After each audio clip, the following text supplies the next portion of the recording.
There we go. Can you hear us? Yeah, I can hear you. Okay, Woohoo! I was literally just about to start sending you like screenshots to help you troubleshoot. No. I just already knew it was dying, and I didn't bother plugging it in. You know. Sometimes it'd So be where like that. Where you're tier listing? Who you tier listing there? We're tier Bosses? listing. Yeah, I've got all the raid and strike bosses in here. And then if That's it goes fantastic. well, I might add more. Who knows? It's the Who knows? infinite content farm. I can just keep finding new bosses. Okay, we got the fractals, we got open world, people are loving it. Fuck it. What's the funny guy from the story? Ted. We'll throw Ted in there.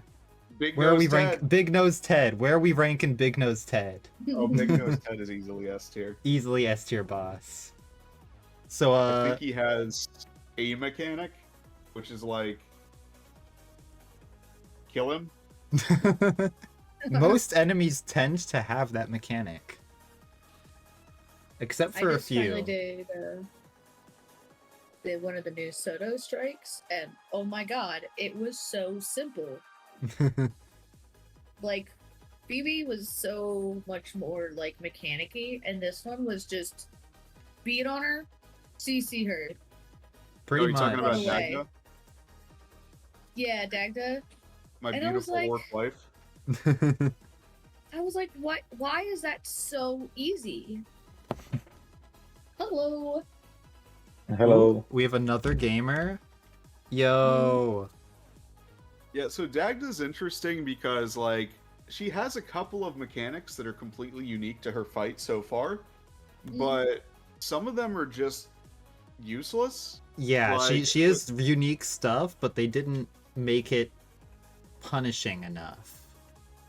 Like, the worst thing that's going to happen is somebody's going to get a green arrow, and you're just going to get obliterated, and you're just going to pick them back up. Like, yeah. It's not that big of a deal.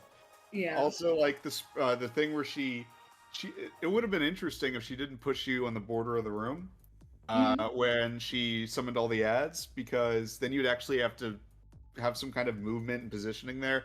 But it, like, kind of forces you to safety. And I don't know if they fix this or if it's intended, but if you go down when she is shoving you out, you don't die. You get shoved out of the AoE to safety. So, like, I'm not sure. I don't think that's fixed. I'm sorry. Unfortunate. I'm not sure if that's intended. So, I'm let's gonna ping Jub and Rude to be like, hey, let's come here. We're gonna get all the gamers in here. So, to get everyone on the same page for our tiers here, SAB, obviously, that's just higher ranks of good. C is our complete nothing fights. We'll go ahead and just to demonstrate. Icebrood Construct, I have no emotion towards this fight. This means literally nothing to me, C tier. If you actively do not like it, D tier. If it is objectively the worst thing ever, F tier. There we go. I'm pretty sure most people could solo Icebird Construct in open world gear. Probably. Probably. I mean, he has a few attacks that do an actual decent little chunk of damage, but those are all dodgeable, you know? Yeah, like, hit your dodge button, you'll be fine. So, we'll start off right here at the beginning with the Veil Guardian. What are our opinions on the Veil Guardian? Okay, so quick disclaimer here. Are we including the pre-event with his 3 phases? Only consider bosses themselves. Even with like the naming, like I called Verenia instead of Cold War, just to clarify, we're only talking about the boss itself, no pre-events or anything like that. I would say I'm gonna put him at a B, to be honest. I would say like once you've gotten into the swing of raiding, I would definitely say it's also a B. But like starting out, it's a pretty stellar introductory fight. I would make an argument for either high B or low A for Veil Guardian, just because I think it does a very, very good job of being the tutorial raid. It introduces you to It not does. only a bunch of mechanics that will be used over and over in different raid stuff, like it introduces you to toughness tanking, it introduces you to greens and the same teleport And that's used in Condi. Cairn, stuff like that. And then it also introduces you, like you said, to very basic game mechanics like Condi versus Power or Or CC or Boon Rip healing, for the one even. guy, stuff like that. I think he does a very good job of just introducing players to end game content. Okay, I'm gonna say Oh. B, and it's because of a specific reason. If you've ever heard me talk about Final Fantasy XIV raids, I do not like when things are simplified down. I don't like that all raids in Final Fantasy are either stand in correct place or kill correct dude. But at the same time, like Veil Guardian, I think does not deserve to be A or S because it does force you to bring Condi DPS. And if you are a new player getting into raiding and you and all of your friends are power DPS, that means that you're getting kicked from the group so that you can find Condi DPS. That is true. And I know for all of us, yeah, I know for all of us that have done this for a while, it's like, oh, okay, we can just switch to our Condi characters. But like, if you're new, first off, you probably don't know about tome boosting to 80. So you're probably like, oh, I have to drop another $20 if I want to boost something to 80, or it'll take me like a week to get back up here. And you probably don't have another character fully geared. And being fully geared is not super important, but if you're new, you think it is. So Yeah. that's why I think it belongs in B. So my only problem with making him A over B, because I like that he's varied. He makes things interesting, and he changes, and he changes at the time that it tends to change to 66 and 33. But he doesn't really have a backstory. Not just looking at it And from I the have fight no- standpoint, from also the lore standpoint. From the lore standpoint, he Who has the hell no is this backstory, guy? and he doesn't say a thing. So you're saying he's the perfect man, because not only is he shrouded in mystery, but he's willing to change for you. I mean, No. presumably, because we see that there's ghosts with like the spirit run and stuff, and they're pissed at us. And I think the implication is that Sabbatha has been fucking with them, but the ghosts don't know that. They're just angry at us. So presumably, Veil Guardian is related to that in some capacity.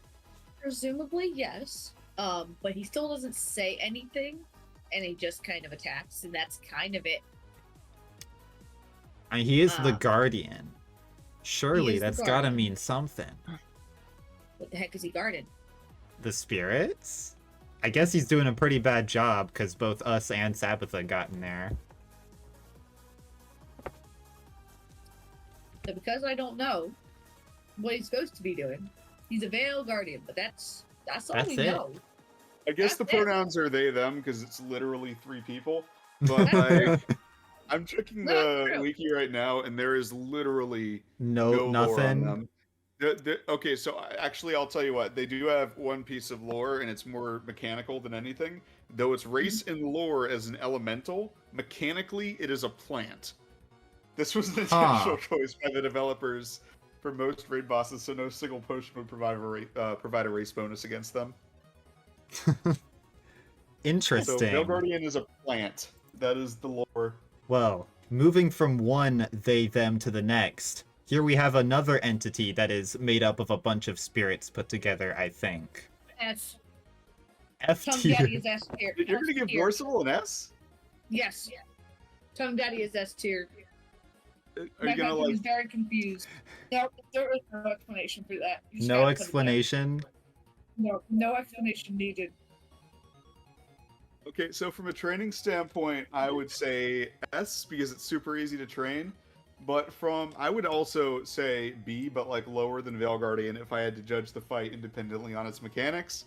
Because it's literally just smacking this dude's ass the entire fight, and then you have to kill spirits, and then you go back to smacking his butt, and there's orbs, but like if you have 1 or 2 people with epidemic, then you just solve that problem immediately. The thing with Gorseful is that he has these extra mechanics, but your goal is to ignore them as much as possible. The extra mechanics just don't do anything if you have like 1 or 2 people. Like it doesn't even have to be everyone's prepared for this fight. Like 1 Scourge DPS can take out the orbs for the entire fight. Yeah. Epi. And it's kind of a I don't know what the word I'm looking for is, but you're either ignore it or it completely fucks you, because you either have one guy who can take care of it, or you're a new group, you don't have anyone prepared for it, and you just get completely fucked by orbs, and they're really annoying. I would say it's right below Veil Guardian personally. Obviously, Cal says it's an S, so I would love for her to. I would say it's S, mostly only because I can find Rule 34 in it. Okay, Interesting. Mostly because I just looked it up just to double check and make sure. I did because not when I know. think about it, I did not know that was criteria for this. no. Because like, because frankly, like Nothing Anka, around me would be safe in throwing you. if that My if that husband's case, like- Anka needs her own tier. If that's Yeah. being taken into my account. husband just turned around when I said the Rule 34 thing, and he goes, "I don't have anything around me to throw at you." Like, you can throw the plushie of the alien. Yeah, but then you're gonna keep it. That's true. I came in and heard Oh, real poor. All the stuff I over have here. no idea how to say your name. I'm sorry. Shiloh? Cal Brina. They hopped into Oh. chat, and first thing they hear is Rule 34. Yeah, it's Shiloh. Shiloh? Okay. Wait, are you streaming on Twitch? Yeah, and the YouTube. Okay, here, hold on. Let me pull you up. Hold on. So I'm still voting for right below Veil Guardian because the mechanics, you either ignore them or they are incredibly Yeah. inconvenient for new groups. I do and- think I generally really do not like DPS checks as mechanic. I think that is objectively the lamest thing to design in any fight. But I Yeah. think the optional DPS check in Gorseval is kind of sick. The fact that you can ignore the mechanic if you have good damage, that's pretty cool. But I do not think that was intended. yeah, and it also has the side effect of, well, now the fight is just stand there and beat him up. So, double-edged sword once again. It's not personally that bad to me. Huh? Oh, we were talking about household stuff. He came up the stairs after grabbing pizza and was like, so I was trying to be muted. All right, so Spirit Run is not on this list, but I would put it as an F. Like, it's literally just super inconvenient and it's insanely like arcane. It's hard to figure out if you're new. Like, imagine going into that room with the 5 buttons, and as a new group that has never done this before, Oh, and I experienced God. this one time, and it was hell. And you found all 4 buttons, but there is a 5th one hidden behind a vine wall that is like semi-malleable that you can walk through behind a crypt. It feels like you're going out of bounds to find that 5th button. Hmm. So just imagine that, and imagine the 4 people that are on the buttons, they don't know that they're summoning spirits constantly. So it just is going to keep wiping your raid over and over again. That sounds pretty torturous. I feel like that's kind of hell, and every other part of Spirit Run is just tedious. Like, Yeah, the opening part goes on for really long. so my hot take, probably one of like maybe like 2 or 3 I'm gonna have on this entire tier list, is I would put Sabbatha at S tier. All of I the also mechanics- generally agree. Yes. I love Absolutely, yes. Sabbatha. S for I was Sabbatha. like, All of her mechanics are very clearly defined. You have to learn them before you can even get to her boss arena. Mm-hmm. It's gonna wipe you if you're new. It's gonna wipe you quite a lot, but it's a repeatable pattern that only has 2 iterations. It's the same every time. She requires a single CC check throughout the entire fight. So usually people will have enough CC on their bars, even if they don't bring dedicated CC skills. They just need to know how to do CC. And she requires a lot of positioning, and she requires a lot of communication. But otherwise, there's no real unfair, like, we just took 1 million damage because we got unlucky. There's very few times where you'll ever get an extremely unlucky wall that you can't recover from, as long as everyone's paying attention. I think it's just a very strong fight. Also, all of the mechanics on Sabbatha are very, like, manipulatable from the players. Like there's a lot that the players themselves can do to make walls easier to deal with, to make, you know. Yeah, there's a lot of player skill involved with positioning, which like it's always nice to be able to be like, okay, I want to put the wall here. Like some people put the wall before the cannon because it lets them have more time before the wall gets back and they don't have to worry about the wall crossing over if people are slow. I put the wall after the cannon because we have always enough time as long as people are fast on the green. It's something that's not going to have the same fight every time depending on who you're running it with. Shiloh says we have to do a tier list of bosses by hotness next. Okay, so that's that's going to be weird if we ever do that because again, Anka, there might be shark rat appreciators in the chat. It also will be a bit weird considering that some of our entries include Big Sloth, Robot, Rock, 3 more rocks, There's a lot variety of rocks. weird things. So we're all in good agreements for S tier Sabbatha. Who's the robot? It is the Ancient Forgeman, the boss at the end of Forging Steel. Forging Steel. Yeah. All right, Slothosaur is next. Slothosaur, So- hot take. I feel like we're gonna get some very mixed opinions here. I love Slothosaur. It's one of my I favorite hate him. fights. I hate him. I Not because feel, it's a bad fight. Let's put it that way. Not I because it's a feel bad like fight. I feel like Slothosaur is a very strong A contender. I feel like there's a few mechanics in that fight that are just not well explained. Like the slublings. Imagine picking up a slubling and then you get away from the group. Your group doesn't know that they're going to kill you, so you have like 7 HP, and you end up going to the middle of the room. And keep in mind that is a strategy. Center strat is a thing. It's actually the best strat that statics use usually. But then you see the next mushroom, and it's like 20 feet away. So then you're like, oh, okay, I'll pick that one up. And you try to pick it up, and I think it kills you if you've already had a mushroom, or you just like can't pick it up. But like, it's just, I cannot imagine how confusing Slothosaur was to figure out originally. That does seem, yeah, looking at it does seem it'd be very torturous without a trainer. But as someone who already knows all of the things, I just think it's kind of neat. Yeah, that's why I'd say A. Like, it's a very fun fight, but like, if you're new, it's gonna absolutely just put you through a blender until you either give up or you look up a guide. I mostly hate it, just because when I have run with people, especially people who don't know what they're doing, it takes forever. It really, really does. And it's not like oh, this was several years ago before people kind of figured it out kind of situation. It's even now, people still don't know what's going on, and it can be frustrating. It is Can we just just talk one of about those. Oh, I was just gonna say, can we talk about the beautiful design decision to put a potentially raid wiping mechanic, the poison, as a neon green skull in a neon green room with green walls? Like, That's called torture and hell on Earth.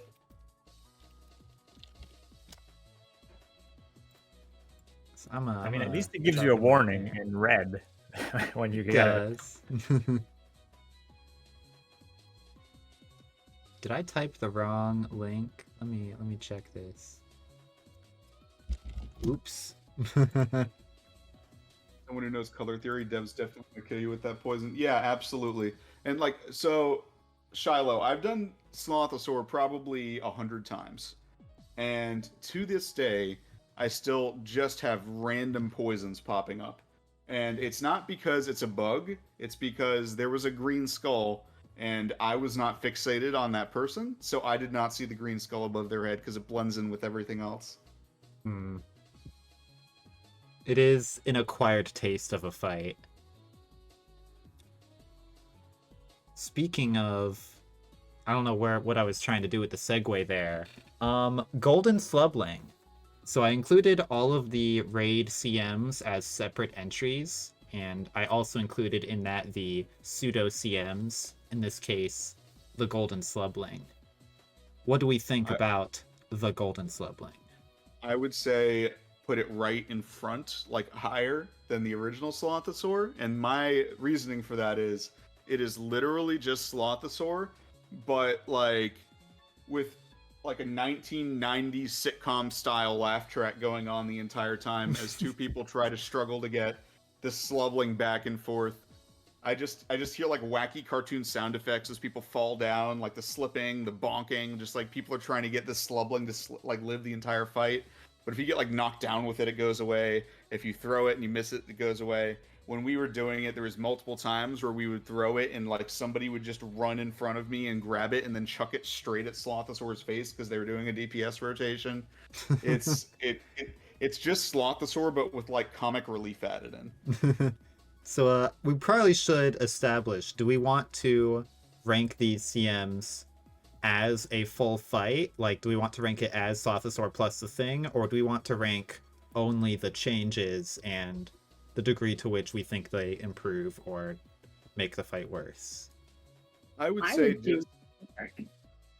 the fight, because otherwise it's going to be a confusing tier list if we're rating CMs and normal fights based off of different criteria. Yeah.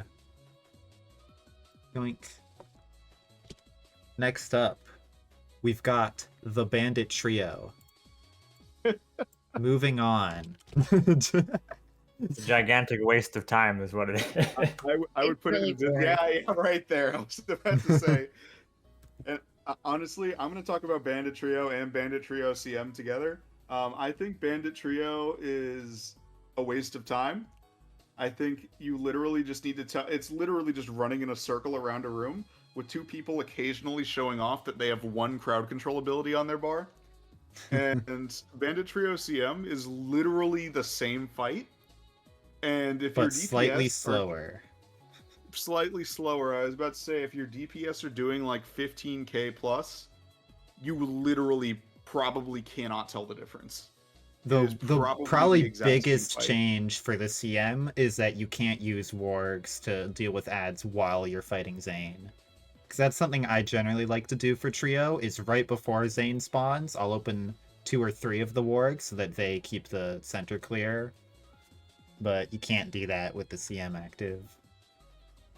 Yeah, but like if you're, again, I said like 15k plus. Yeah, if you're Obviously, doing it'll still good, get that's not on. going to be a big issue.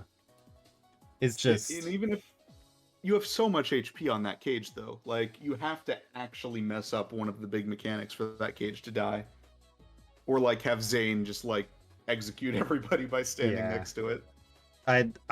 There's just so much waiting time. Part of the issue is that the first 2 phases are so easy, right?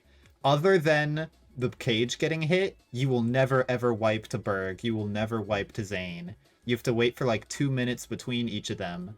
And then sometimes you just wipe to Norella for no reason. It's very irritating.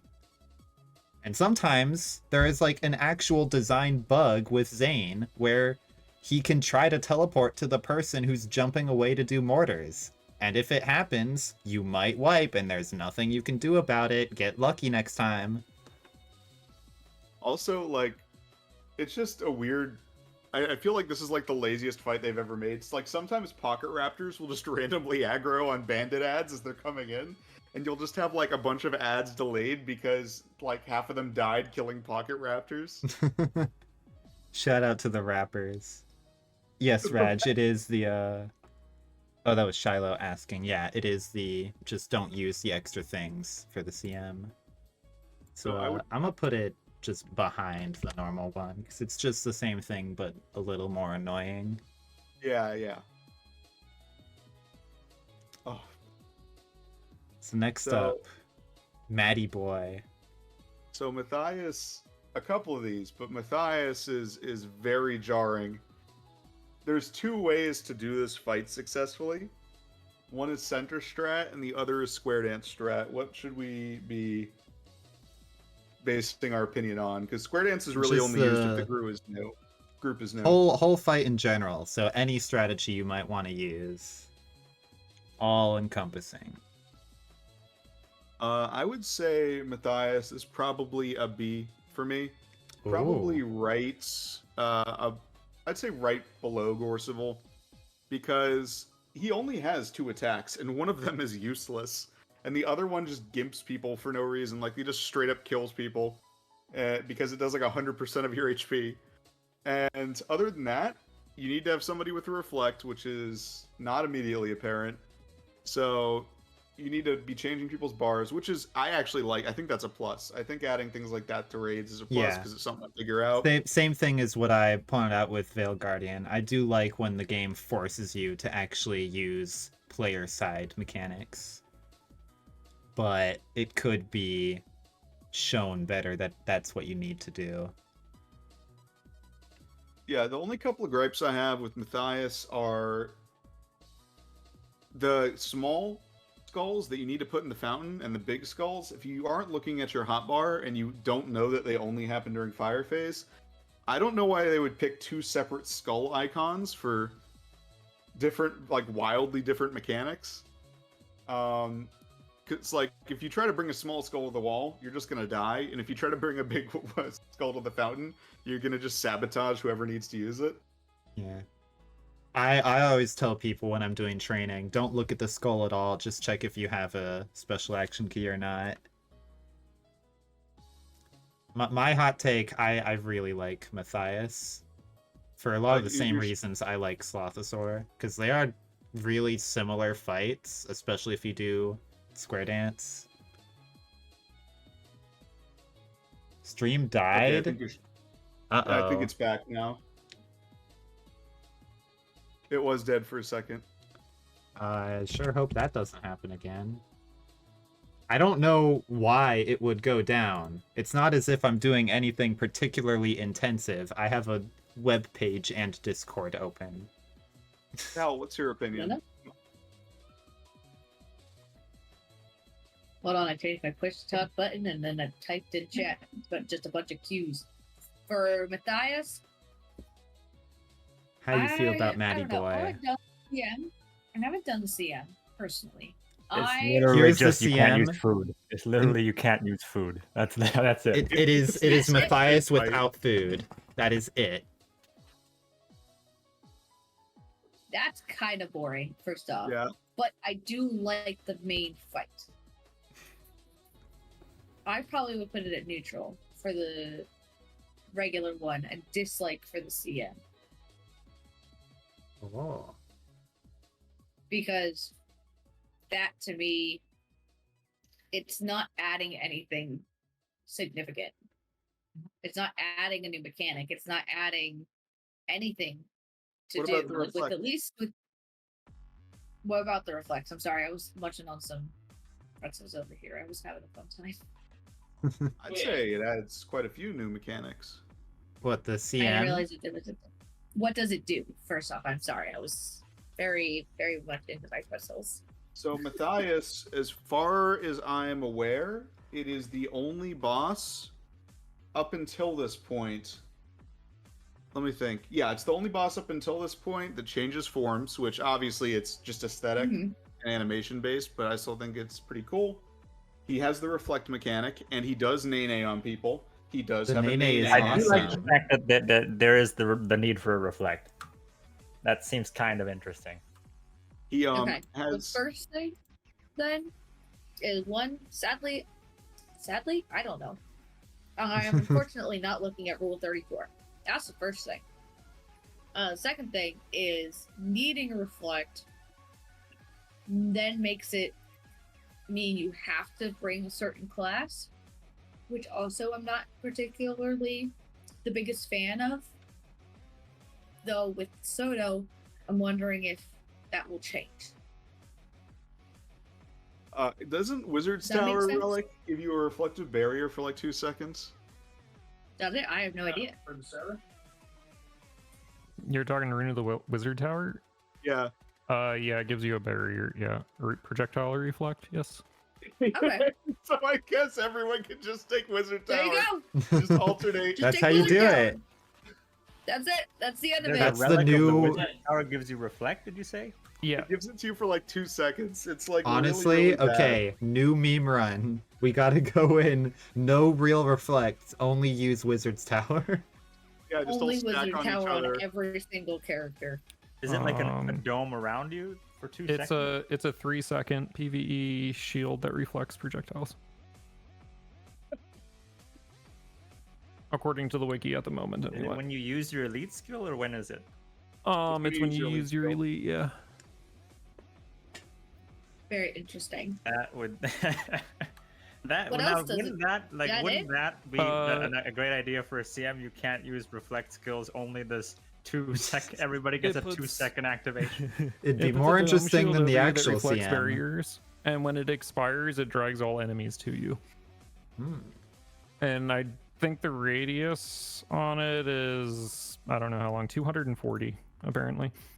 It's so small. The issue with it though is that I think the pull activates 2 seconds after. So you got 3 seconds total, and then 2 seconds after shield is up, it pulls things in, and then you got 1 second of the shield up. Or something nutty like that. That's fine. You can't pull Matthias. He's built different. I'm willing to compromise with Cal and stick normal mode Matthias in neutral. To reiterate, neutral is fur. I have zero opinion on this fight, so Oh, well, maybe then B. Yeah, I would say bottom of B. bottom of Yeah. B. My boy's going so low. I love my boy so I much. can't say he won't be the lowest on that. I can't say love he my won't be the poor lowest. boy, how he's fallen. Me, myself, I would have put probably Matthias high to mid A, but this is a democracy, unfortunately. We Unfortunately, I still keep have all talking. the Ice and Brood Saga just keep things. it- Oh, we got a lot to go. Don't worry, he won't be the lowest. So, McLeod, everyone's Uh, favorite boss. Don't I we would say love F. McLeod? I would say hard F. Hard if we're F. just talking about the boss, because Just the boss. yeah, it could take you up to like 15 minutes to get to him. And then if people don't know to watch for wargs, or if people pull Glenna to the group, which has been a mechanic throughout this entire run up until this point, Glenna can just get absolutely annihilated in like 1 second, and then you have to restart the entire encounter. And then once you know what to do, Once you know and what to do, keep it's Glenna on the baby stairs, easy. I think the It's- funniest thing about McLeod is that he mainly serves the purpose of teaching us the color mechanic for Keep Construct, but nobody does the color mechanic on Keep Construct, so it doesn't matter. Because we're not like no, low you DPS still do. players. You still Like do the orbs. the orbs, but there's also the ads that pop in that have the colors, and people just ignore them. It doesn't. Nobody cares. Yeah, McLeod's enough. I don't know if we need to keep talking about I McLeod. would say everything you just said, except I wouldn't put it in F tier. I put it in C tier, just because it's mostly like it's not.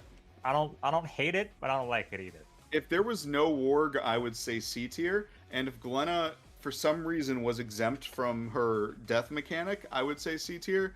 But they exempt her from the death mechanic, which means that you are actively punished for doing the mechanic you've done 15 minutes up until now. Not only that, but if you miss a warg, you just Yeah. wipe and you have to restart. They should the at least entire just run. like have the special action key disappear during McLeod, so you can't pull her up to the gate. Yeah, or like put a checkpoint before the boss, even like something like that. Yeah. Well, what about the bunny? What about the CM? Well, that's the escort CM, not the McLeod CM. Oh, that's No, I didn't Just put like any of the very events similar on to here. the I probably Subway, should have, there's no but throwing. So. uh-oh, my music just cut out. That isn't a good sign. Uh-oh. Uh-oh. Is the stream dead? I can still hear you. You if can it's still any- hear me? Oh boy. No, I can see No. it. Everyone's It's not good? Oh, it's picked. No, it came back. It came back. Yeah, Yeah, we're you sound fine. We're If all it's YouTube, good? it's because YouTube pauses playlists. Oh, yep. Video paused. Give me my fucking The music micro back. answer. You need to pay for YouTube Red for that not to happen. Anyway, Oh, keep yay. construct. I'm gonna put keep construct like right above Gorseval because it is literally just Gorseval with like added mechanics. It's just a Unga Bunga DPS column that you need to position correctly for. And it has that orb thing, which some people dislike, but I like the orb thing. I like there's the a couple of ways orbs. you can make it easy. I think it's neat and unique and interesting, and it also prepares you for when the thing happens in Zera. I like on release when Bladesworns could crit for like 1 million on him because of the 450% increased damage. Fun fact, notebook by Glenna at the beginning.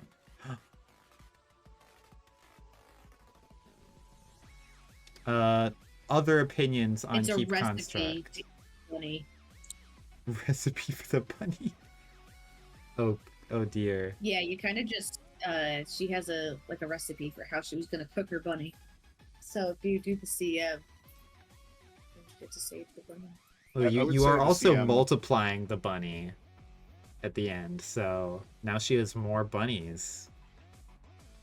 I would say More keep meals. construct and keep construct CM. For those who don't know, keep construct CM is literally the same fight. You just lose like 3 feet on the edge of the arena. I'd put them right above Gorseval, and I would put keep construct normal mode first. I'm gonna Like agree low there. Guardian. I'm gonna agree there. I like the fight of keep construct with the first off with how players are able to kind of manipulate things because you can purposefully get the agony, right? And then you have to make sure that you know, go to somewhere else and you have to do something. So I definitely put it right above Forcible. I'm a big fan of keep construct. I like doing it, but I can see the argument for B tier when just looking at its mechanics objectively. Oh, let me not grab Sarah. Yoink. Sarah. I have Hey. very mixed feelings. I love that fight. I absolutely adore it. I think it'd be A I tier. love it. I So, think Zera's I very love fun. Zera as a fight. Tanking it is a nightmare unless you've done it multiple times before, and training it is a nightmare because if people are not paying attention, they're just gone due to stacks. Training it is a shit show. I would say A below Slothosaur. If we're judging it by the fight objectively, I would put it above Soft for the fight. I But think it is training very. it, I would put below. I think it is very funny that it broadcasts to the entire raid who gets the special action key, so you know who to blame if you die. All right, so Zera A tier below Sloth. I think we agreed on. Yeah. Karn is gonna be an F for me. Ooh. You don't do anything. You have like one dude healing reds, and everyone else just stands under the boss. If you don't need to do hearts, it is literally a DPS column. Like, you do not need to do anything other than have like one person move away from the group for a minute every 20 seconds. I think I've just realized that I am stupid and mixed up the keep construct with Karn. I think I was talking about Karn earlier. I like that it's like maneuverable. My brain is just fried between the NA title runs and teaching fractals earlier. Yeah. All right, but yeah, I'm still firm on Karn. I still think Karn's enough. Like, unless you're doing hearts, he's literally a DPS column. And if you are if you're doing CM, it's a DPS column that gives you carpal tunnel.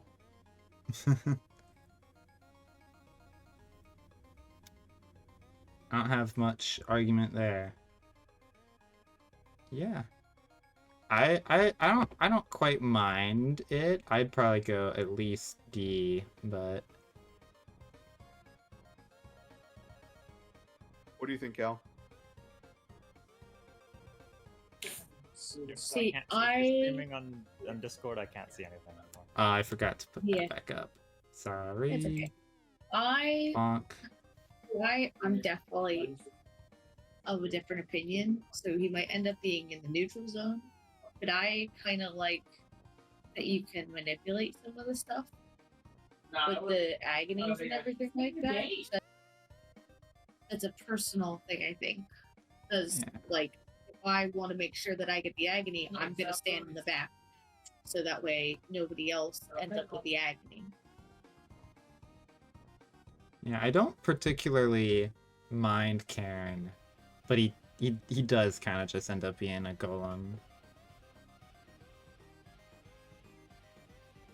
All right, so why don't we split the difference? And so, Cal, what would you say? Like, if you had to give him a letter? I would probably end up putting him in C because, I don't know, he's kind of just there. So why don't we just stick him at the bottom of D, or yeah, bottom of D. Yeah. Bottom of D. He's getting what he wants anyway.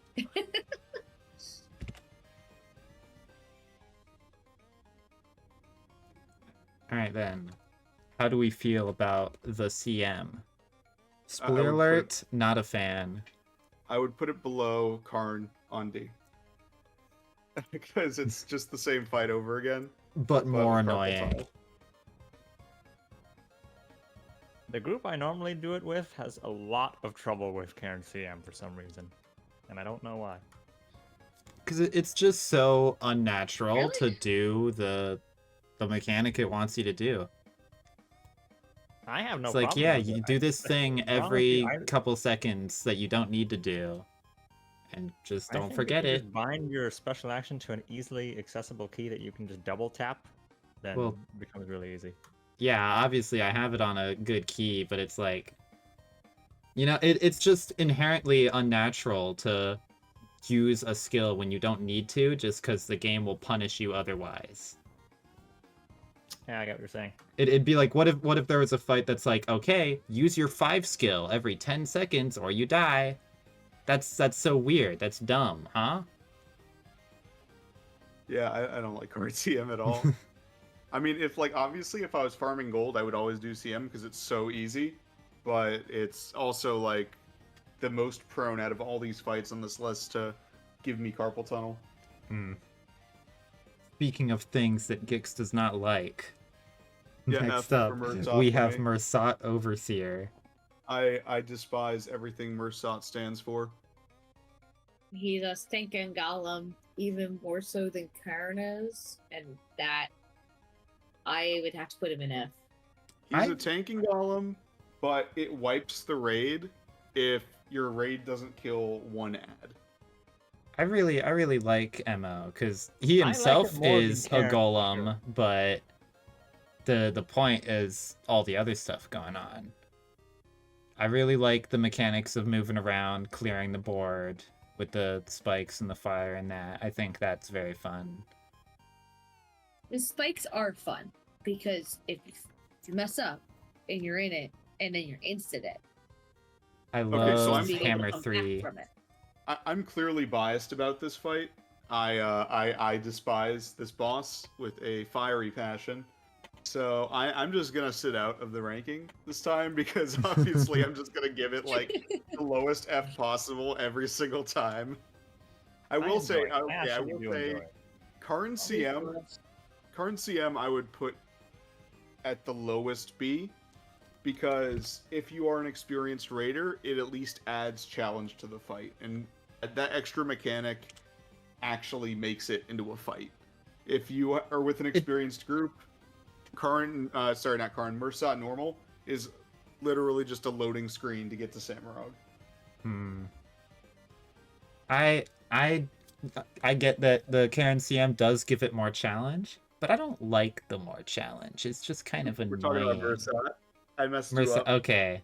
I thought you were going back to Karen, and I was No, like, no, huh? sorry, we're talking about Mersat. I My like the theory has challenge blinded me. I like the challenge mode of It's Mersat annoying Overseer. if the blue doesn't line up, but otherwise I actually enjoy it. Yeah. I've only done it, I think, once or twice, but I quite like the CM for Mersat.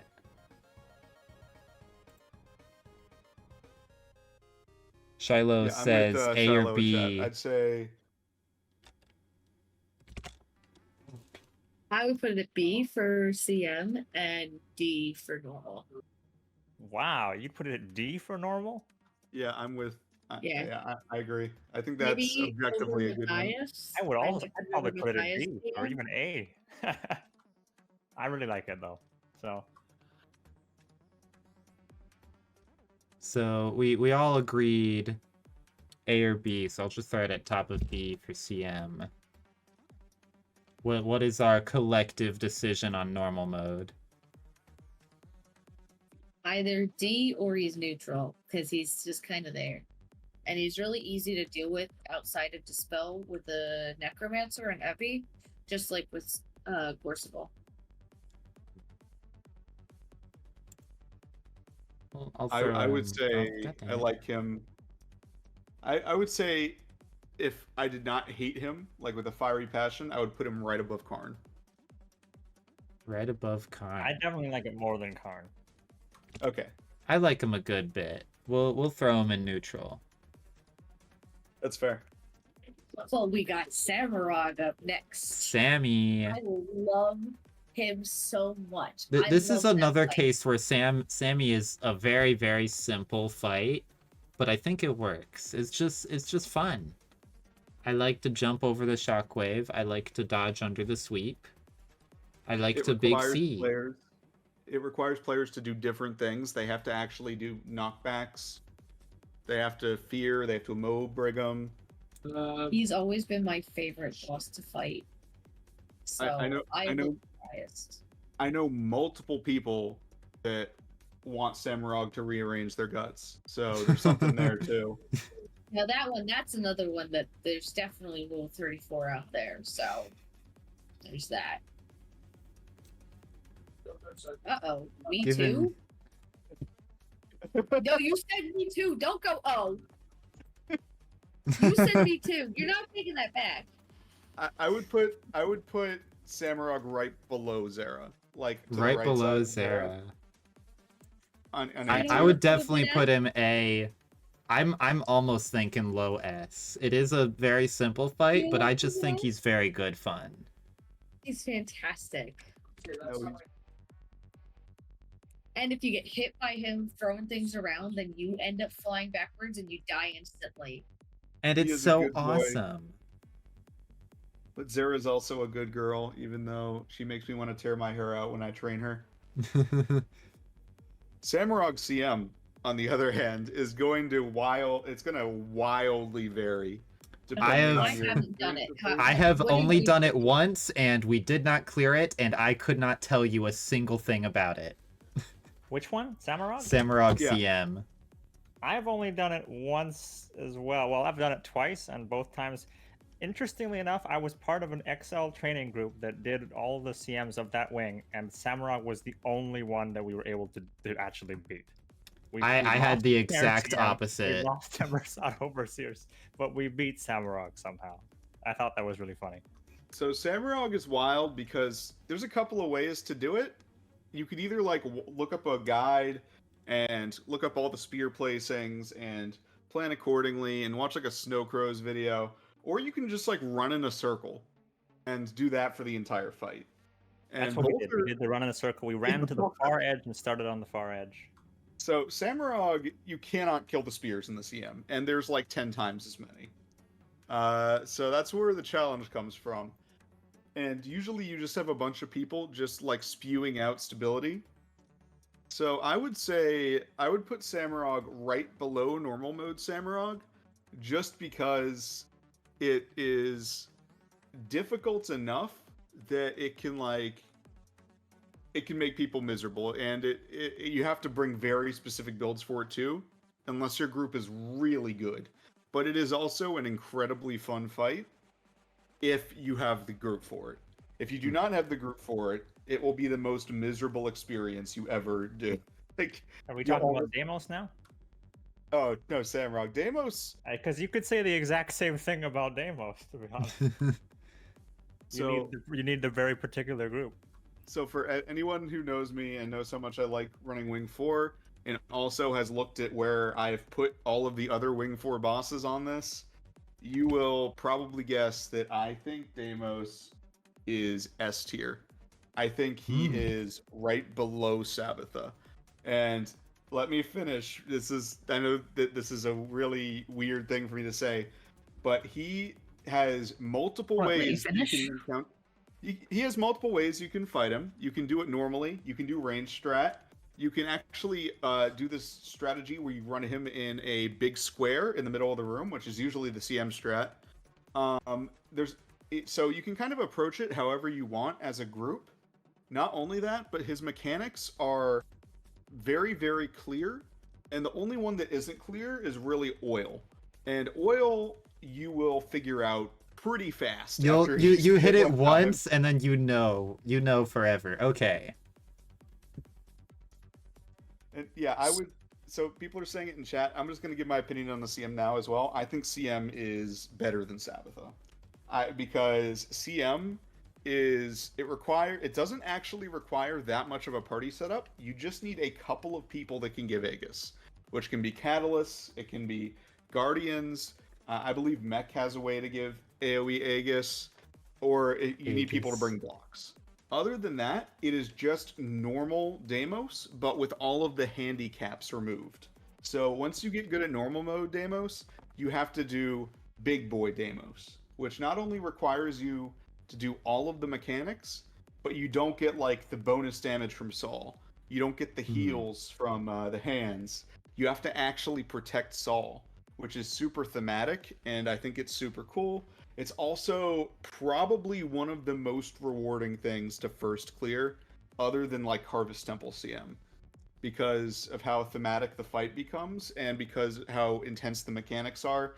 And if you clear Deimos CM, like you clear Deimos CM, like that's kind of a big deal for a lot of people. So I'm hearing bop, bop. I need you to understand. I enjoy Deimos, but you know what I really, really like? Don't say Rule Is- 34. Teaching Deimos. Okay.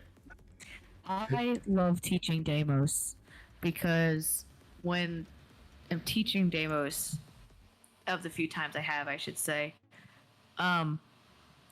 it really makes people look at what they have versus just going along with what they've got. You know, we have the Veil Guardian who he does a really good job of kind of teaching you tanking and healing and Condi and power and all of that, right?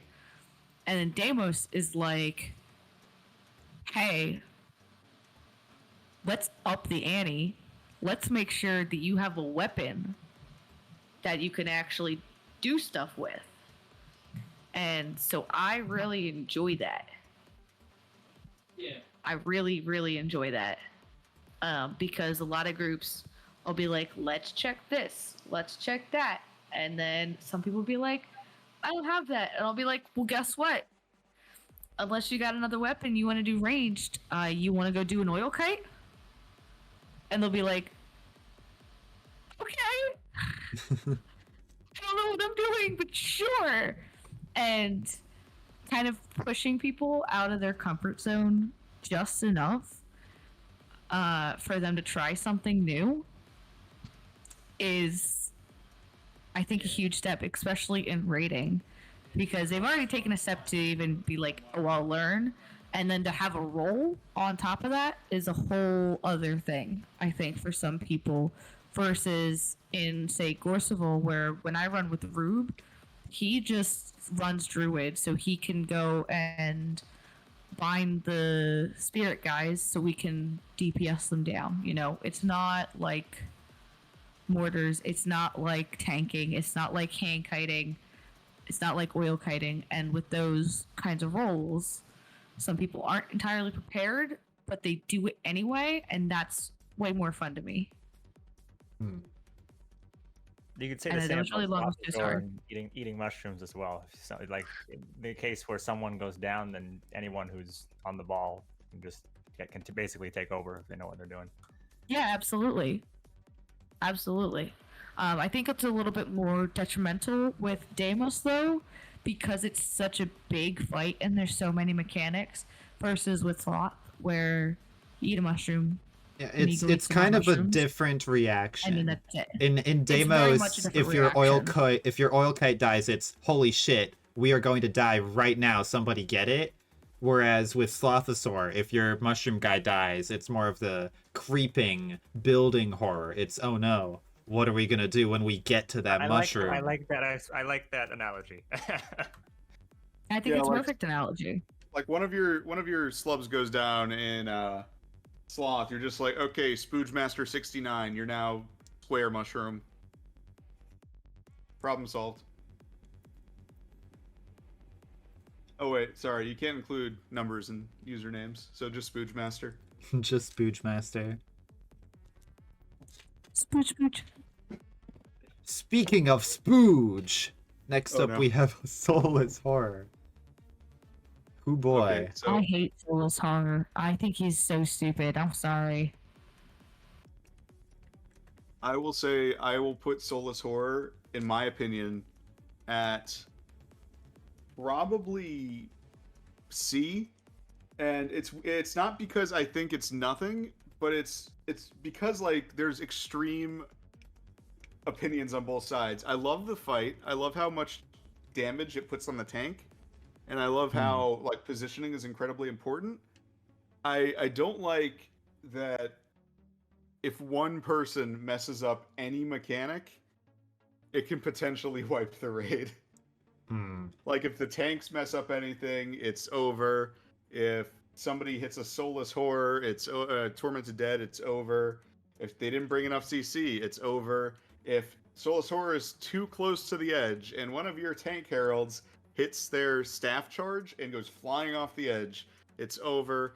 The edge of the platform doesn't really give you a lot of time to react, so if you don't know what's coming or if you aren't prepared for it, you'll just get absolutely demolished by just falling off the edge of the platform because it gives you like half a second of reaction time before it falls.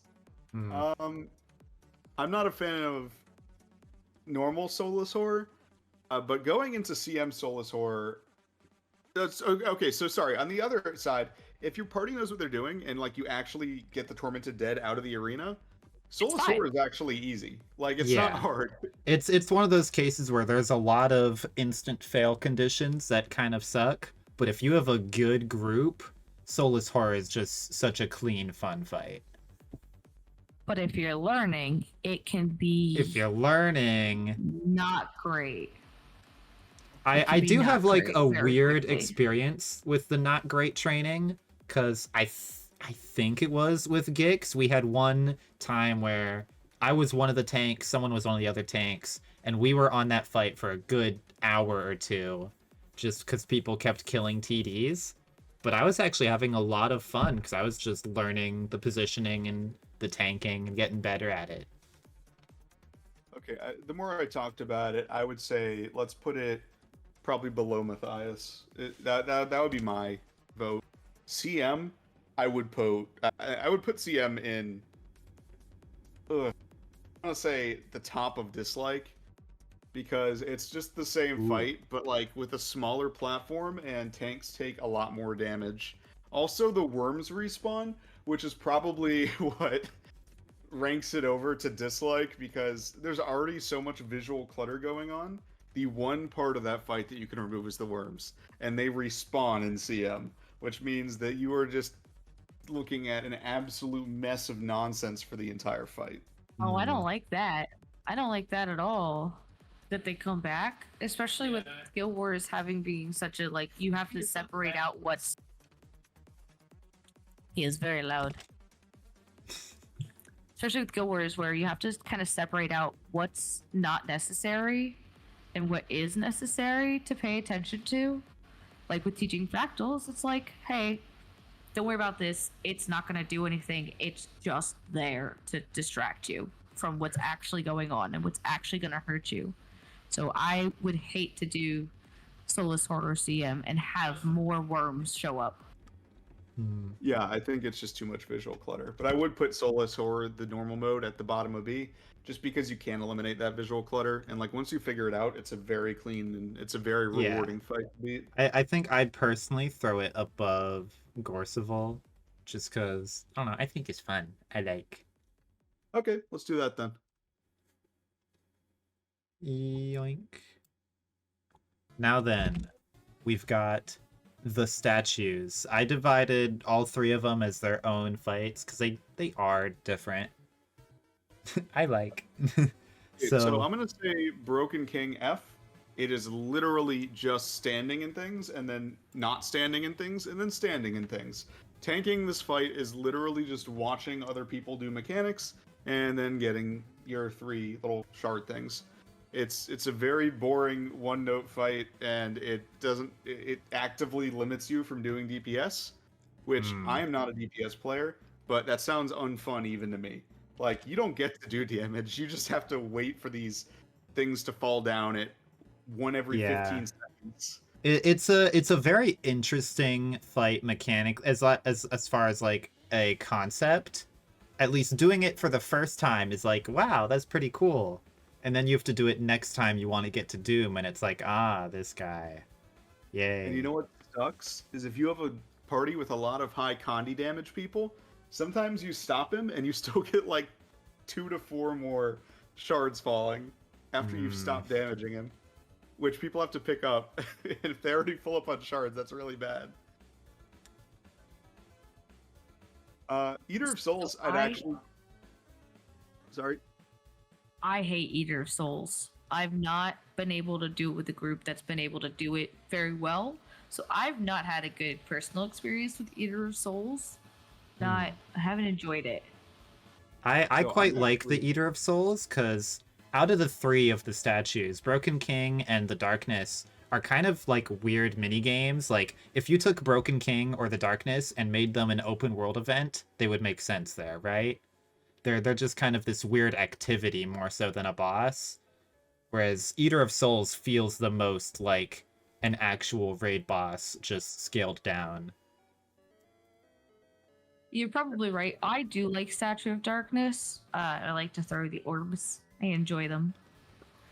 I like Eater of Souls a lot. I think that it is an incredibly smartly designed fight. I think that if you do not know what you're doing, it can be a little bit tedious, but as soon as you figure it out, it's super fun because your tank has to rotate around the platform. You have to watch out for patches on the ground, so positioning's a factor.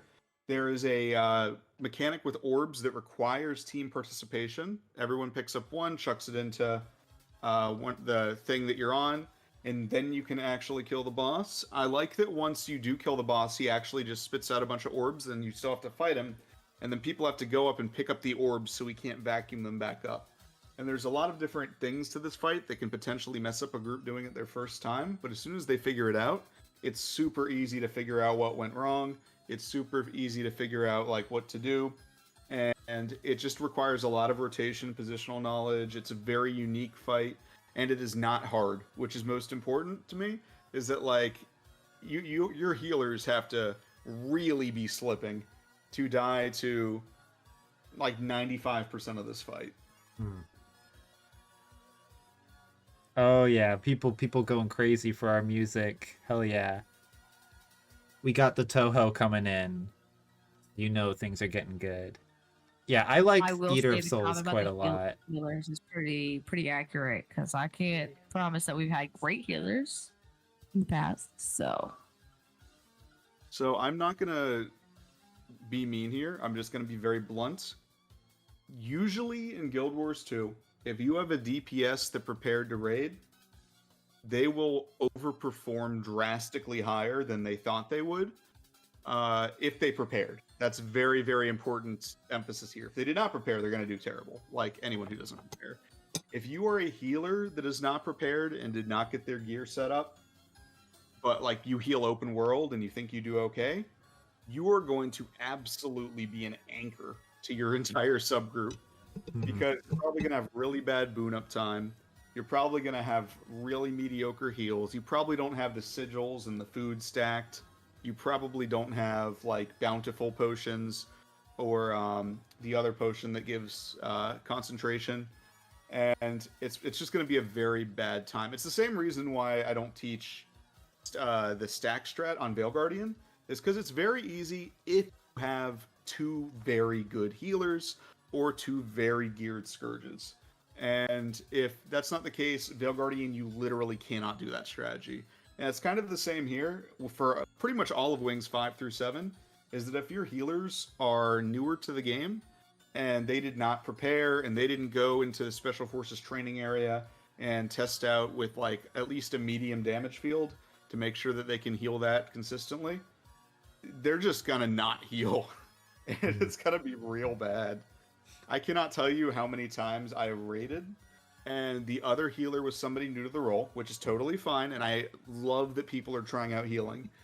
But if you look at if you go into like my raid videos and you look at my party compared to the new healer's party, half the time the new healer's party is at like half or less HP, and my party is either like full HP or they're overhealed with a barrier if like I'm playing Scourge, which is not an achievement. That just means I'm literally hitting all my buttons off cooldown, but I'm just that's like the difference between a good and bad healer. So Eater of Souls, and pretty much every raid in Wings 5 through 7, what I'm trying to go on is you will absolutely get like clotheslined by these bosses if you do not have a prepared healer.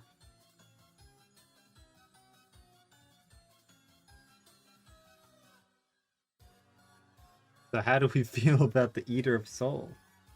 Oh, I'm sorry. Yeah. For me personally, I almost think like low A tier for him. I just think he's fun. You're always moving. It's like surprisingly simple to learn once you figure out what's going wrong. I would say, yeah, either low A or right above Mursat. Cal did not like him, which is valid. And there is some mildly confusing mechanics, and if your healers aren't good, if people are standing in his spew, I'm going to say it tastefully, they're going to get disintegrated. So my vote would be for the top of B, just to aggregate everyone's opinions. Yeah, be a bit more democratic. I appreciate it.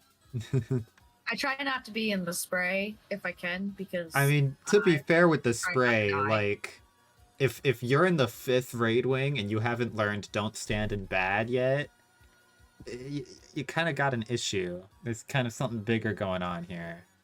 Dude, So they're- the times that I do Raid Wing 5 tends to be when it's emboldened, and so the people that I'm playing with don't always know the mechanics for it. I feel like if it was like a whole group of experienced people, I could probably get through it. But it's a lot of people who don't know maybe entirely what they're doing. Also, So- like people just like Doom. They want to do the Doom wing. They hear that Doom's super cool. They see people with the scythe. They see people with the armor. They're like, I want to get that. So they just do Doom, even if they don't know what they're doing. And then it doesn't go well because Doom is so much harder than Eater of Souls. I love the Doom fight, right? Right? I think I just totally walked unpressed. I see him on the screen there. I love Doom. I think it's a great fight. I don't know about the CM. I haven't done the CM. But I enjoy the fight, and I enjoy the mechanics of it with everybody having to go and do the little ball thing in the sky, right? But people go, oh, I want to go fight Doom. It's emboldened. We're just going to go do it. And they don't really know what they're doing.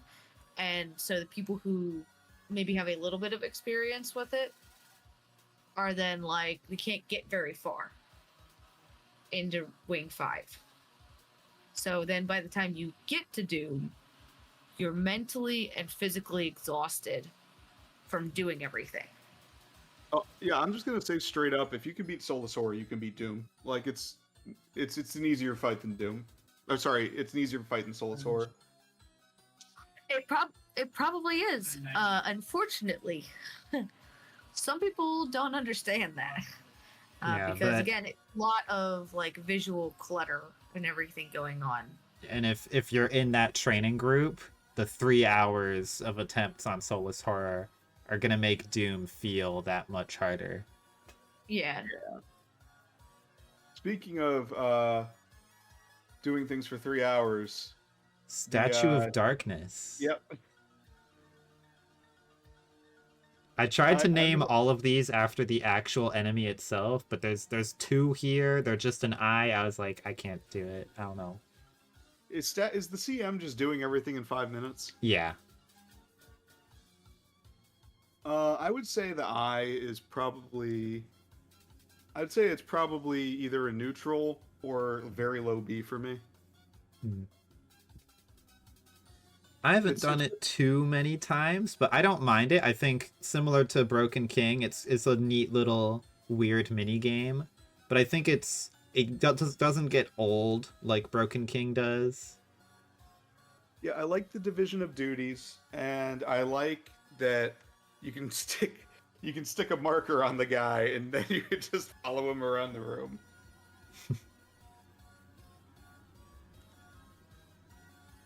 We're getting D's in chat.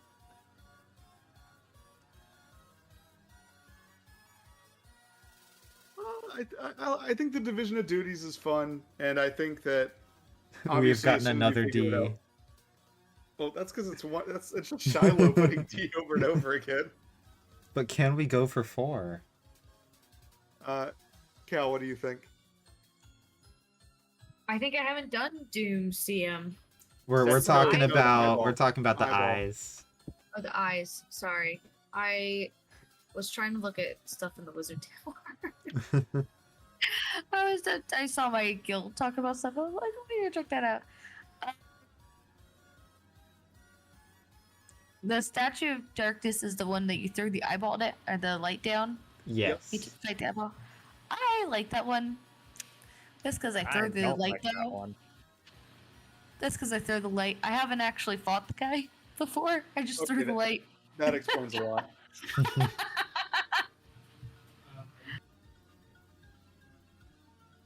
All right, I would say bottom of B or in C for me. Yeah.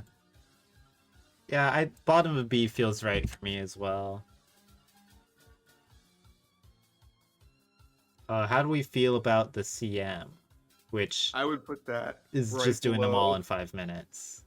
I would put that right below Statue of Darkness, honestly. And my reasoning is the Eater of Souls and Statue of Darkness can be done very, very fast, and both of their fights are very fun to rush. And then you get to Broken King, and Broken King you just have to wait, which is not fun during a speedrun. Now, from what I saw when I was looking up stuff for making this list, I believe your 5 minutes starts after clearing the first of the 3 statues. So you can do King first, and then you have 5 minutes to do the other 2.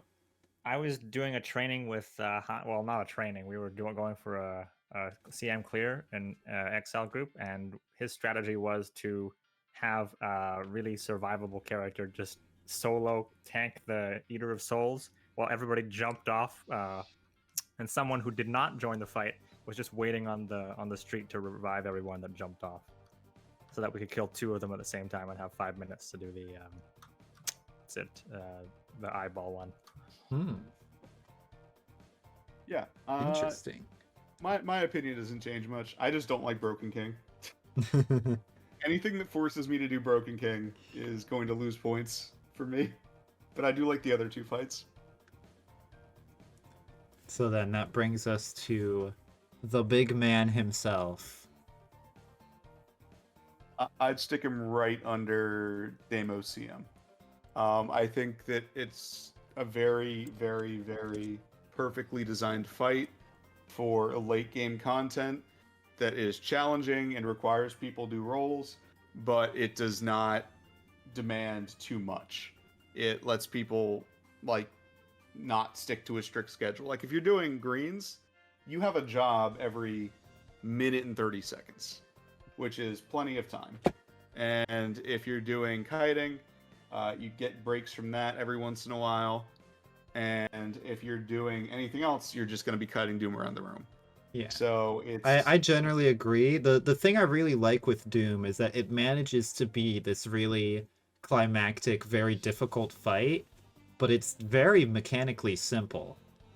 Like, unless you either do one of the couple of rolls, which are each pretty individually simple, or you just run around and occasionally deal with one of a few mechanics. It's such a deceptively simple fight, but it feels so... It just has this real big climactic feeling, and it manages to be super difficult despite all the simplicity. is just very well put together.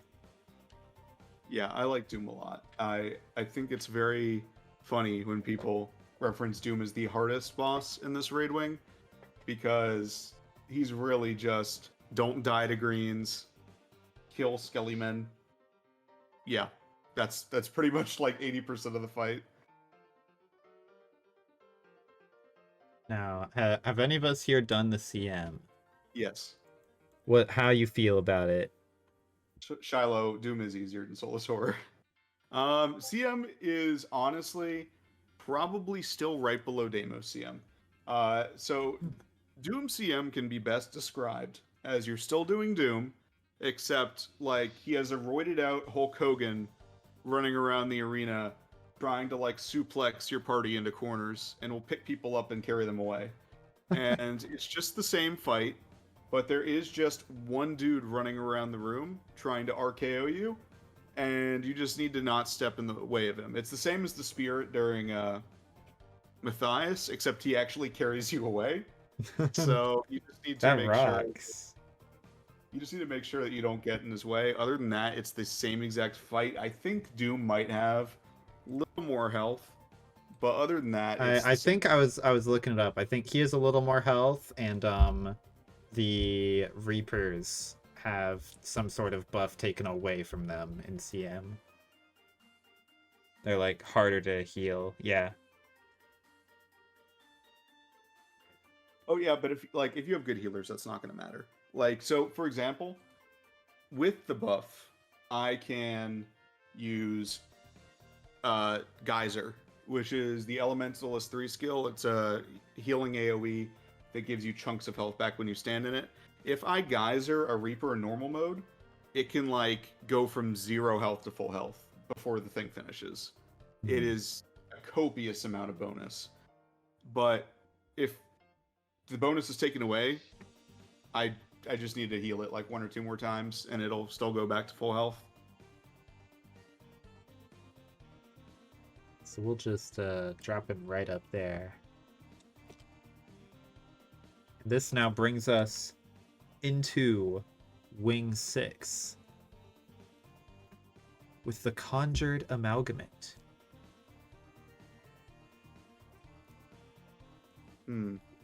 I have I have mixed feelings on this guy. I would, if I had to like instinctually put him on this list, I would put him probably right above Keep Construct and below Veil Guardian. Just for my personal preference. I like his mechanics. I like that you get punished if you do not focus DPS, and if your DPS are under geared, then you have to deal with him clapping. I like the fact that there's a burst phase and that it's not a unga bunga rush him down kind of boss. I like the fact that people have to pick up swords and shields and know what they do. But at the same time, like, there's enough mechanics where it can get a little cluttered, and if it gets too cluttered, it can cause problems with the warriors. And then when he summons the orbs, I think the orbs phase looks cool, but it does not communicate what is supposed to be happening. Also, it looks like your stream. Okay, never mind. Your stream's fine. I saw that too. I saw that. Did it blip? Yep. Damn. We were going so good. It's literally like every 40 minutes it does it. Someone's just like coming by my house and punching the router every hour.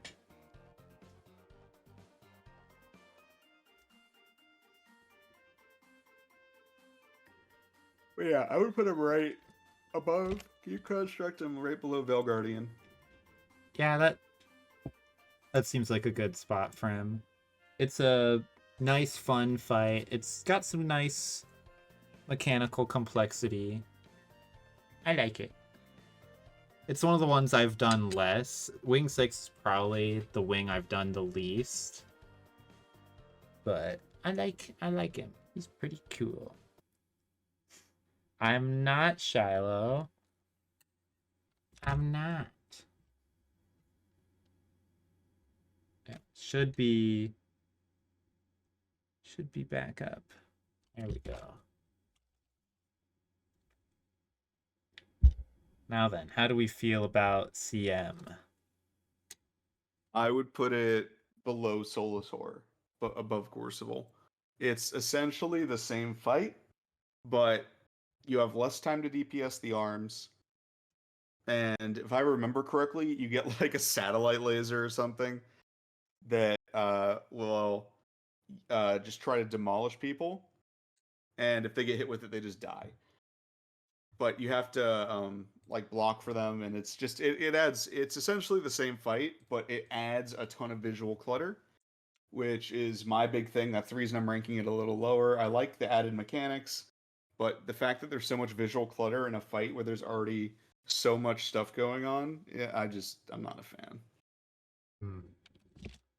Apparently, It's like, Shiloh is punching the router. But it's like, you know how there's a million things going on? Well, now we're going to add like 5 more and increase the variety of everything else as well. Oh, there's too much going on? Wrong laser.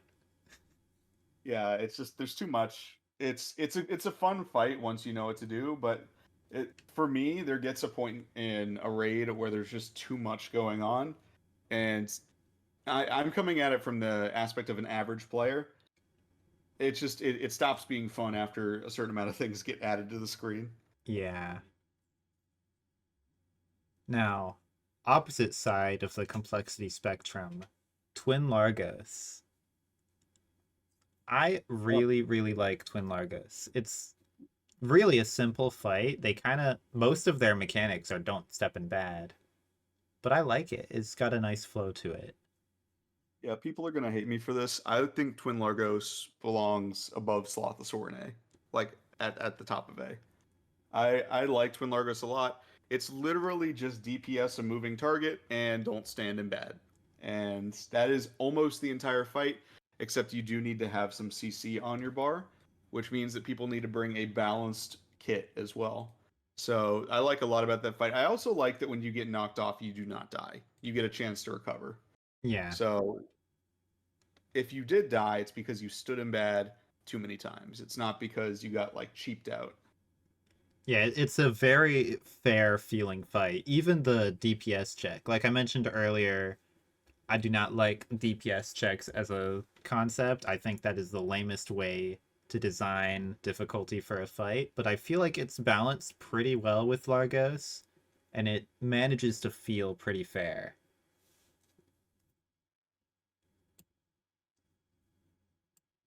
So have you ever done CM? Nope. So for CM, Twin Largos just turn into Gorseval. Oh They boy. yeah, they get a break bar. Sorry, they get a barrier, and then they do the Gorseval thing where they fill up the platform, and then they explode the platform. And you have to glide off and come back on with the water spouts.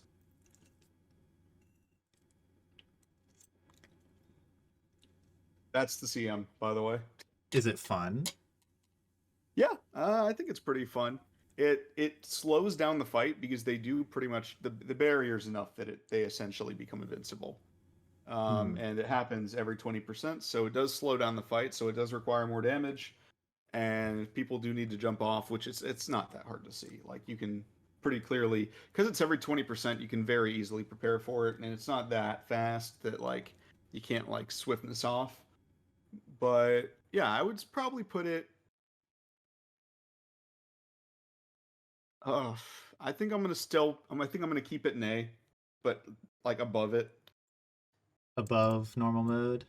Yeah, because it's just adding one mechanic to the fight, and the mechanic isn't visual clutter. It's just it's a Just gate go kept do this mechanic by thing HP. every couple minutes. Yeah, every 20% you're gonna have to jump off the platform. It's pretty simple. Now, once again, rebounding into complexity, we have Kareem. Okay. This is So- probably the single fight in the game, aside from stuff I just haven't done, that I have the worst grasp of, because there's just so much. So I would say normal mode Kadim. First off, full disclosure to everybody that's watching, this is what I consider, and pretty much everybody considers, to be by a mile the hardest raid to train, because there are so many unique roles and there's so much positioning and there's so many ways that you can make it easier, but you need to have people with like specific builds doing specific things. I would say Kadim 1, I would probably put as a fight and not as a training experience. Very clearly, I just want to establish that. Not as a training experience, but as a fight, I would put it above Zera. Above, I can see that. From the few times I've done it, it is probably the one fight I've done the least, just because I've done Wing 6 the least, and sometimes you don't make it to the end, especially if people are struggling on stuff. But the few times I have done it, and when you get that really good run, it's very satisfying to just run through everything. Oh yeah, absolutely. Now, Kadim CM. Uh, so Kadim CM is like Kadim, but you hate yourself. You'll just Oh, die boy. if you fall off platforms. The enemies inside the lamp have been doing like squats. They'll like kick your ass. What else does he do? I know you have to do his break bar a ton more, and that there's a big old fireball that will just straight up like kill people, and it's there the entire fight. Um, yeah, I'm Because sure you there's more already had mechanics. enough Like, things to worry about. yeah, you know how I don't like visual clutter? Like, Wrong! Fireball! it's not only fireball. There's like a bunch of other stuff that he's doing as well. Um, I I would say Kadim CM for me individually as a person would be the bottom of B tier because it is a fight that is really, really rewarding if you clear it. So that's the only reason it's in like.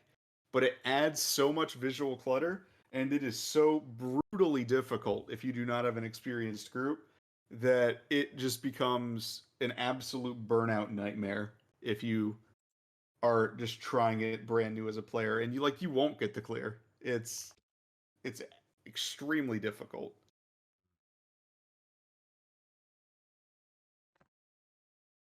So then this brings us into Wing 7, where we'll start off with Adina. I like Adina a lot. I think the mechanics for Adina are very clean. They're all like, I don't know how to describe it. It's like, I guess diegetic is not the right word. It makes sense. All of her mechanics deal with the sand pillars, whether it's the floor changing shape or the actual pillars that she spawns. They make sense from like an in-universe standpoint, if you get what I'm trying to say there.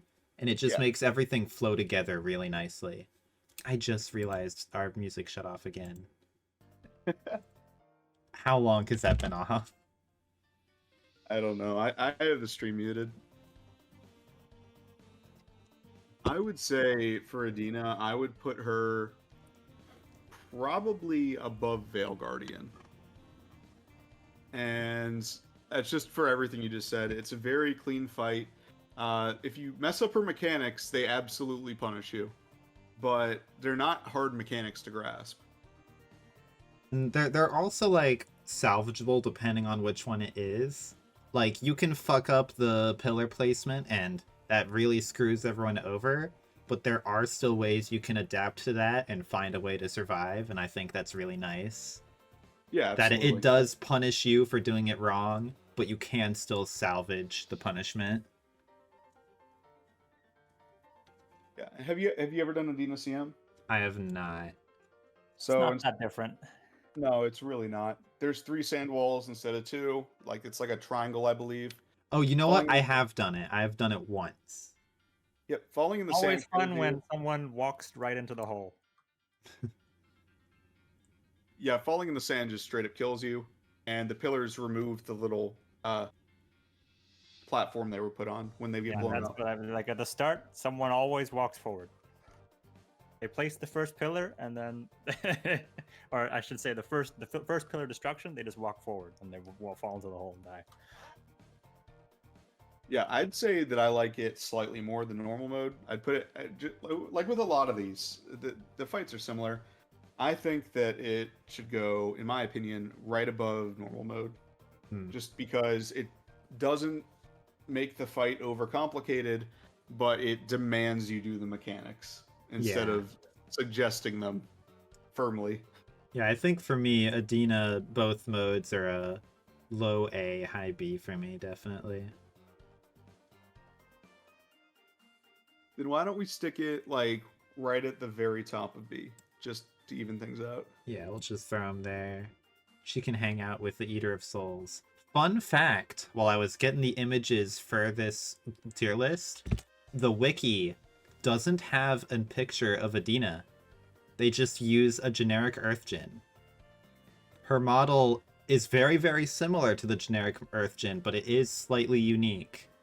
And they do not have a picture of it on the wiki. Oh yeah, you're right. It's kind of like that one PvP arena, how there's just a T-Rex in there. I don't know if it's changed, but we're gonna get to it. Kadim 2, the entropic distortion. The wiki picture is of the Veil Guardian. The best part of me for Adina is that all of there's like anytime someone does a guide or something, the only online photo I could find for any guide or any thumbnail, anything where people were trying to put Adina into a picture, the only one that used her actual model was, I think, the Snow Crow's guide. Everyone else just has an Earth Djinn in their thumbnail, and I think that's really funny. What's unique about her model? She has different clothes. Yeah, her outfit's a little different. Fancy. I think her little, like, floaty thing on the sash, like the little hangy bit, I think she has 2 instead of 1. Something like that. She's a little different. Yeah, she has like some little fancy clothes over her instead of just a normal Earth Djinn. No, that brings us to Tropic Distortion, though. There's no excuse. You're right. That's just straight up Veil Guardian. I don't know. I looked at it a while ago. Maybe it's changed. Maybe it's not. Let's look at it. It's still Veil Guardian. I just checked. Okay. Misspelled it. Oh well. That is just Veil Guardian. Yep. You can't see it on the stream, by the way. At least they can't. When I see. That is weird. They definitely should be able to. There we go. It's just lagged behind. Your stream's just delayed. Your stream's just delayed. Yeah. Nope, you're good. Yep. All right. So, Cardinal Sabir, I'm gonna put him at the top of D tier for me. Ooh. I think his fight is too easy, and I think the few things that will wipe you, they don't feel like you messed up half the time. They feel like you got unlucky. Like if you jump in, obviously if you're better at the game, you can compensate for stuff like this. But like if you get knocked up in a tornado over and over again when you need to CC the boss, that removes your CC skill when you do that. So if you don't know that like the tornadoes move along the little sketches on the ground, and their hitboxes do seem to be a little bit bigger than they look. Like, it's just, it doesn't feel fun. But, like, 90% of the time, he's just going to be a pushover and incredibly easy. And the other 10% of the time, it's going to be like, oh, a lot of people died to a random mechanic. So, let's just do it again and clear him. Yeah. I think he's very fun. I like him a lot, but, again, that's with a good group, it's going to be clean. With a bad group, I can see it being a lot more painful. I quite like all his most of his mechanics. The tornadoes throwing you up are a bit annoying, and I think the wisps or whatever on the side are just dumb. But I like the coordinated CC. I like chasing him up the platforms. I like just having to constantly rotate around the big death tornado. I think all that's very fun. Okay, so I'll give you the coordinated CC as a unique thing for Sabir. and I do actually like that. I would put him. I would put him right below Statue of Darkness. I think that's fair.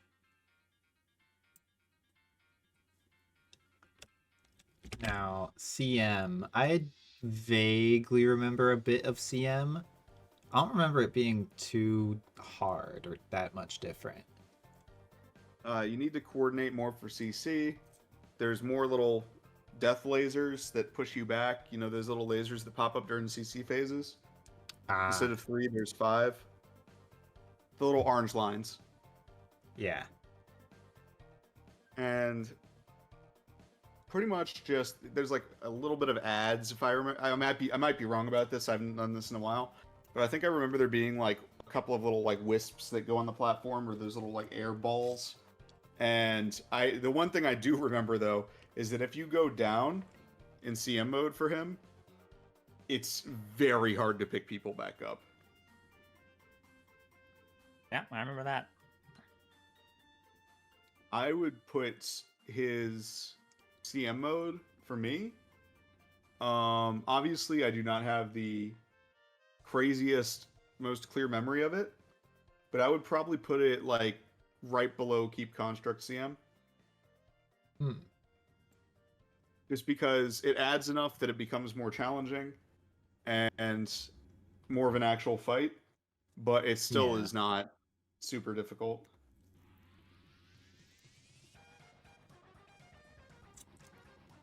Which now brings us to Kadim the Peerless. I'm very curious what you guys think. This is a clear S tier for me.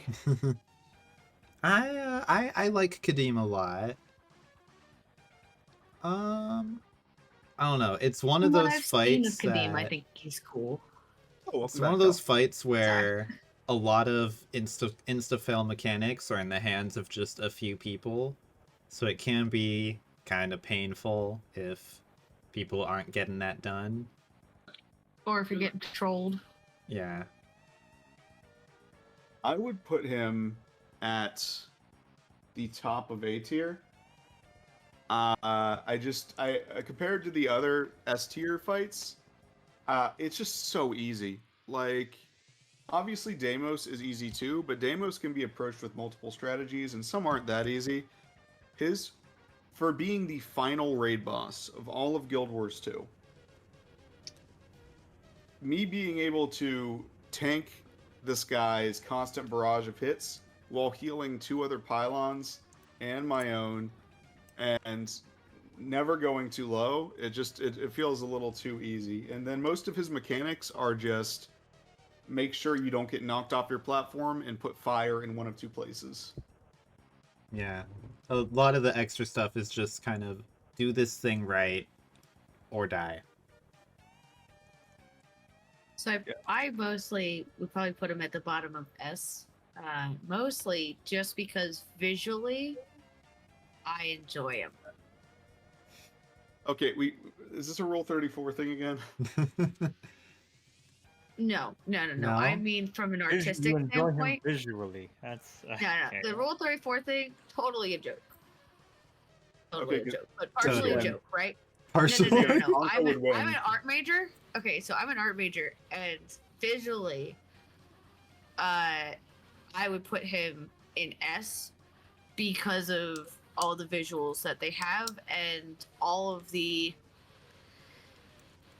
I don't know how to say this other than, like, how you have to like wireframe everything is a little bit harder than just having things on the ground. You know, with the fireballs and everything like that. So visually, to me, it's visually pleasing and visually exciting to look at.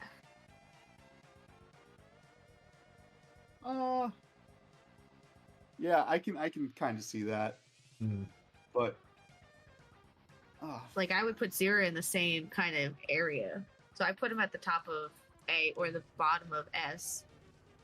Just because I enjoy watching it, you know.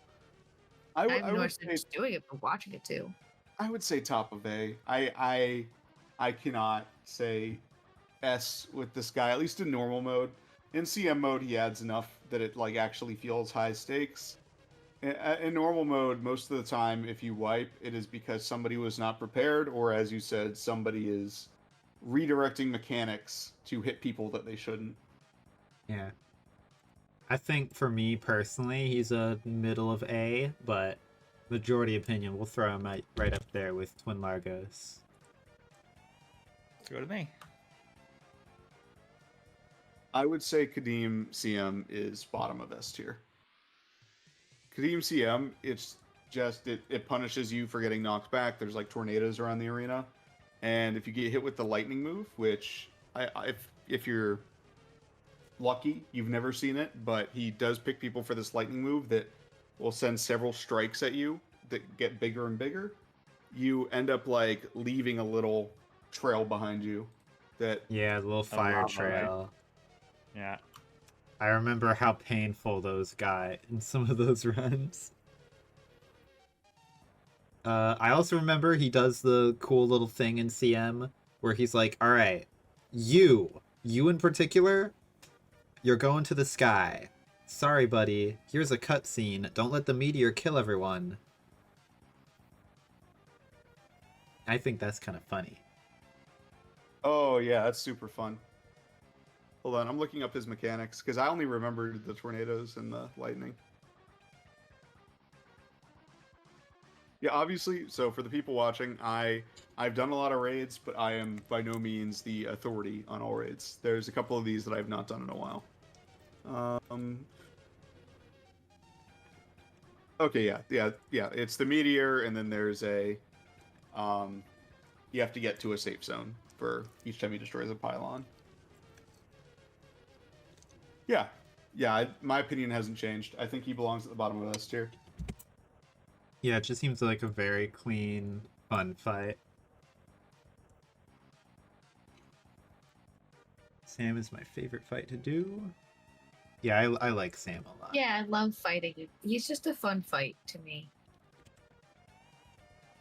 If this were a just me list, I think Sam is probably bottom of S.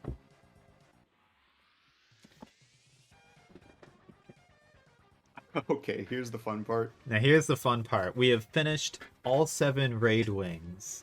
We already threw Icebreed Construct in there as an example earlier, but now we've got the rest of the strikes. Starting off with Franier. And I'm just gonna say it. Don't like this guy. I would put him in C. I put him in C tier as well. I literally just 5 minutes ago I just did it. Now So- here's the thing. Objectively, I would agree with you that he is a C tier fight. However, it is because most of the fight is Icebreed Construct. If Icebreed Construct didn't pop up and he just used his actual unique moveset the entire fight, that whatever, that's fine, high C tier. But because most of the fight is just a different fight again, and they could have chosen not to do that, I don't like it.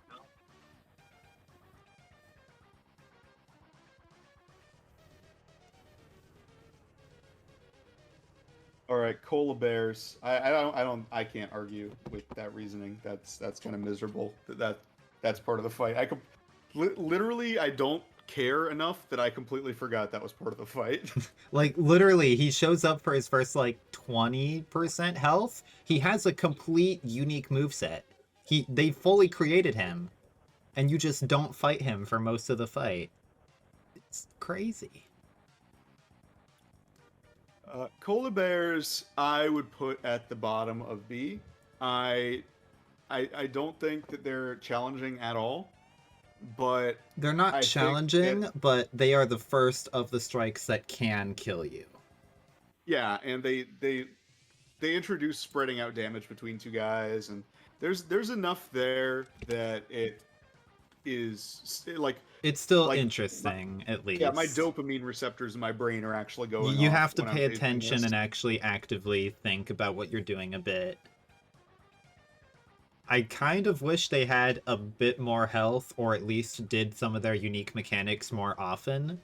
Because, there's that one achievement for breaking their CC bar so many times. And you will never, ever, ever see that mechanic come up in a normal run because they just do not live that long.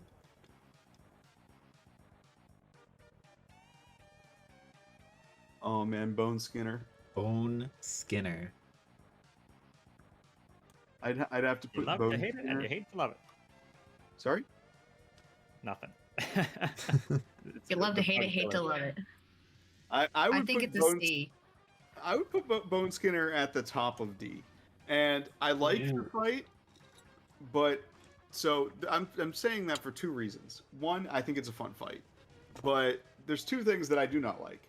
One, you kind of need two Scourges, or at least one really good Scourge, to cheese this fight, and nobody does it the normal way. So normally I would judge fights by the normal way, but nobody does it the normal way. Nobody. Have you ever seen anyone Do you extinguish? even know torches? how to do it the normal way? Because I don't think I do. Yeah, you extinguish torches around the room, but like nobody does that. So you use Scourges for the entire fight, and you can ignore most of the mechanics, which makes it just like implicitly a very flawed fight where you can just ignore most of the mechanics. And the second reason is the one mechanic you cannot ignore pretty much kills you instantaneously unless you have a Scourge. So not only is it like a super non-eventful fight most of the time, but the one part of the fight where things do happen, it's just somebody getting instantly gibbed because they looked away from their monitor for 2 seconds. Yeah. I also dislike that this fight in particular is one of the few fights where the AoEs are just completely broken. Or at least, like, they are just so awfully timed. Both of his AoEs, when he does the big slams in the middle, they're like a full second. The hit hits like a full second before the AoE actually closes. Oh And yeah, it's so hard nobody dodge seems that to thing. know. Everyone always dies to it because nobody seems to notice that it hits so early.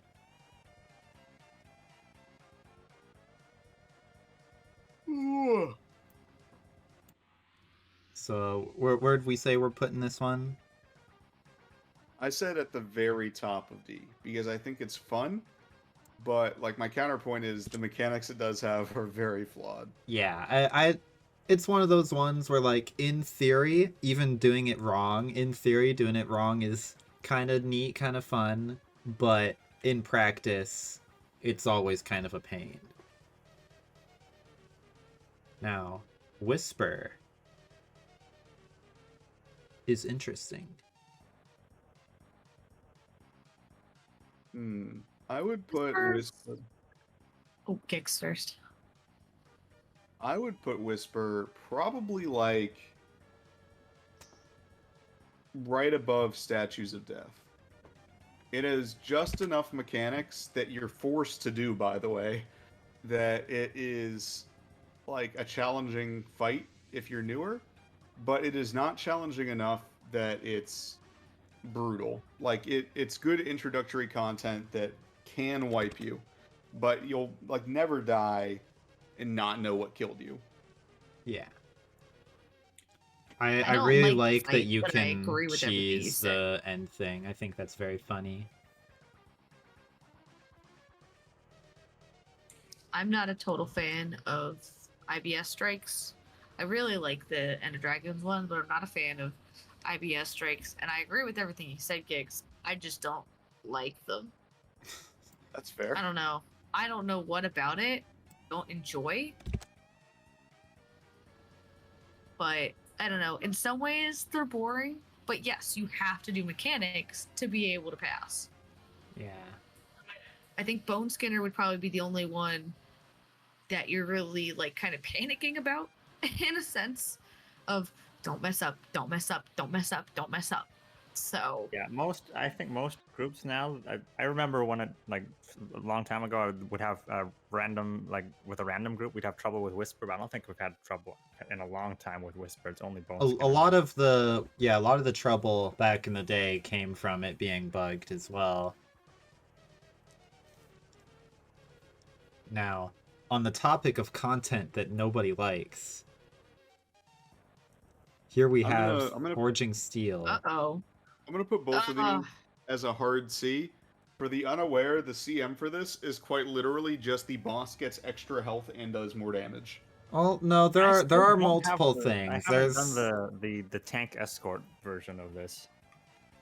yeah, That's so still there not there are a few different levels to the CM. Most of them are just he gets more health, gets more damage. The most notable thing for the final boss fight is the one where the tank can perma die. Oh, you're talking about all the challenges, not just the boss one. Yeah. Well, if all of them active as the ultimate CM. And that's because there are enemies who are getting buffed by the other challenge. The tank is still there, and the tank takes a lot of damage during the fight if you don't put up the shields. So all of them are relevant to the final encounter.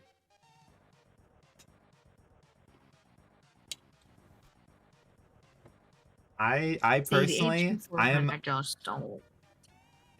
I'm in the absolute minority here. I am the world's one Forging Steel defender. I love it. I Really? like it too. Oh Lord. I think the main reason people don't like it is because it was miscategorized as a strike. Forging Steel is not a strike mission, it is an instanced open world meta event. Yeah. They put it And in the because wrong of that, category and that little- kind of screwed it. For some parts of it, like especially the escort, I think it's kind of boring. It's like the Glenna rabbit, but if you're kiting get Lena, and that's about it. So Forgeman himself, I think it's a pretty neat fight. I quite like how you are forced to interact with the tank. When you have CM on, you're forced to actually run around, turn on the shields, or else the tank is gonna die.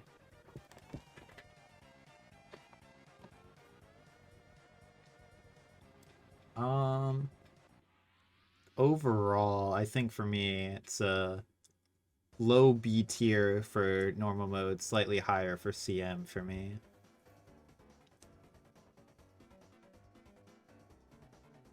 I have maybe done it twice in my life on both, so I'm just gonna say that I'm probably in the haven't done it camp as far as like experience is concerned. If I had an opinion, I would put it in neutral. Apparently, in my recent achievements and almost completed, I have 985 kills in Forging Steel. So I don't know how much that means I've done it, but I've done it a decent amount, I'd say. Okay, I'm gonna defer to you my opinion, then we can just stick it at the bottom of B tier. Yeah, I think I put him like right above Whisper, and I'll throw CM in front of him. Which now brings us to Verinia. Only Verinia, not the pre-event, just her.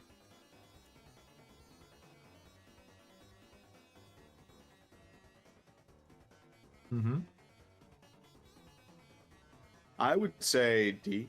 I would put her probably right in front of Bandit Trio. The reason I don't like her is because you can quite literally just stack on this boss and just unload into her until she is dead. And even the Assassin Strike mechanic, which is usually a instant down, you can just A, dodge it, or B, if you have like max overshields from Scourge, sometimes you just don't die if you get hit by Vernia it. is, someone's asking, I think it's Cold War. It is Yeah, Cold War. Verinia is Minister of Morale, boss of Cold War. Yeah, you're just dumping damage into Anybody her. done 50 Cold Wars? Not even close.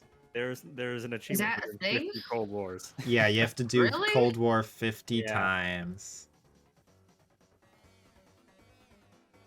Probably Yes, the that- worst grind achievement in the game. What's it called? Hell if I know. What do you get? 3 achievement points for it? Who Something like knows? that. I think it probably has a mastery point on it, but like, who cares? Yeah, I would put it like right above Bandit Trio. It's cool to look at the first time you do it, but like the fight itself is just standing there and hitting your rotation. Yeah, she's a C tier or bottom of B tier for me. I don't mind it, Well, but not even it's called particularly Morale Breaker. interesting. And it does have a mastery point associated with it. Actually, has a couple of them associated with it. Apparently, I've done it 5 times. I would do it more often if it weren't for the 10-minute long pre-event.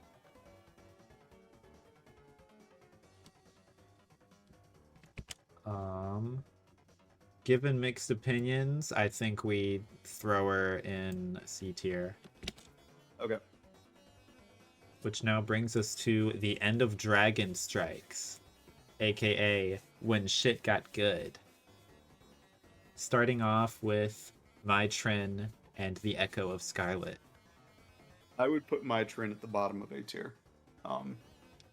It's a very fun fight the first few times you do it. After you do it the first few times, you don't really get surprised by anything. But that doesn't change that it has a lot of mechanics and there's a lot of things to do, and it feels like everybody's contributing because there's so many of those little ads you have to get rid of. Yeah. And you're And your spread constantly mechanic. moving. There's lots of things to look out for, but it isn't particularly cluttered. There's lots of things that happen, but they don't all happen at once. So you always have to look out for stuff that's going on, but you're not just constantly being pulled 5 different directions. It has content in it. Not just you stand there and you hit something like Dagda was. Though they'll probably change Dagda, I feel like, so. Probably. I generally agree with bottom of A for normal mode, and then I think top of A for CM, possibly even bottom of S. I really like challenge mode, my trend.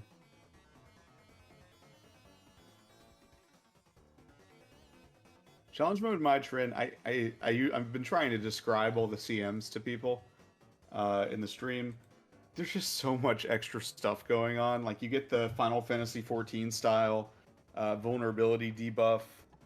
What's called something else? It's called like It's exposed or something. Yeah. Okay, yeah. And then there's there's a lot more Defiance bar stuff going on. You have to kill a bomb to make a safe zone when they're doing the little beam attack.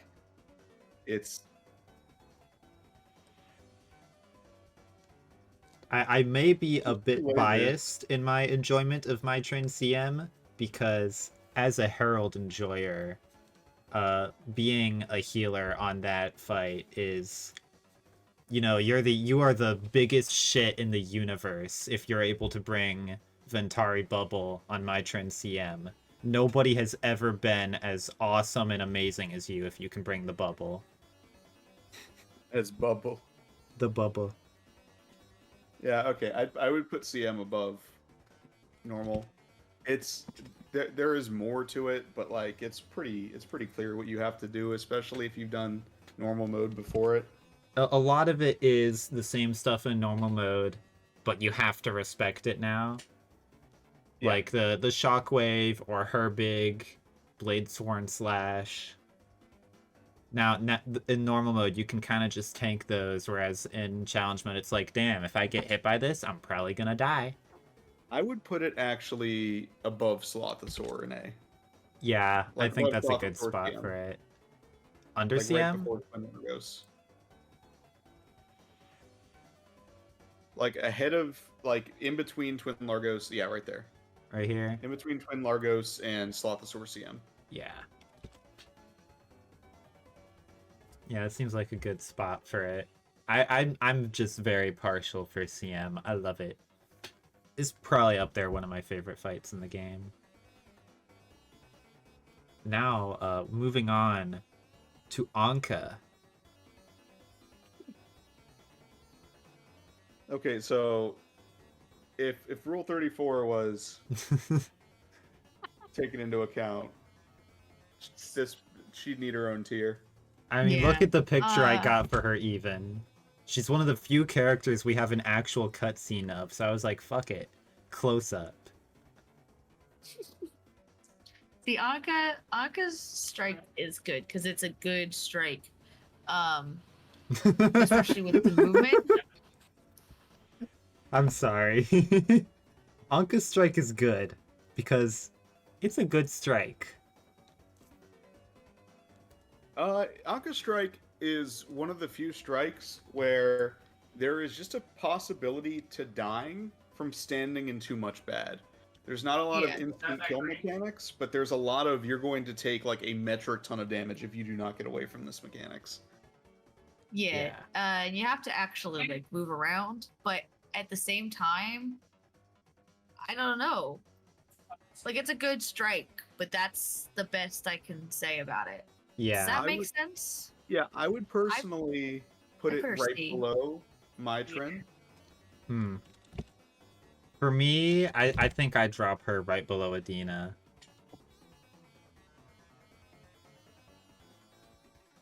You have an opinion, Cal?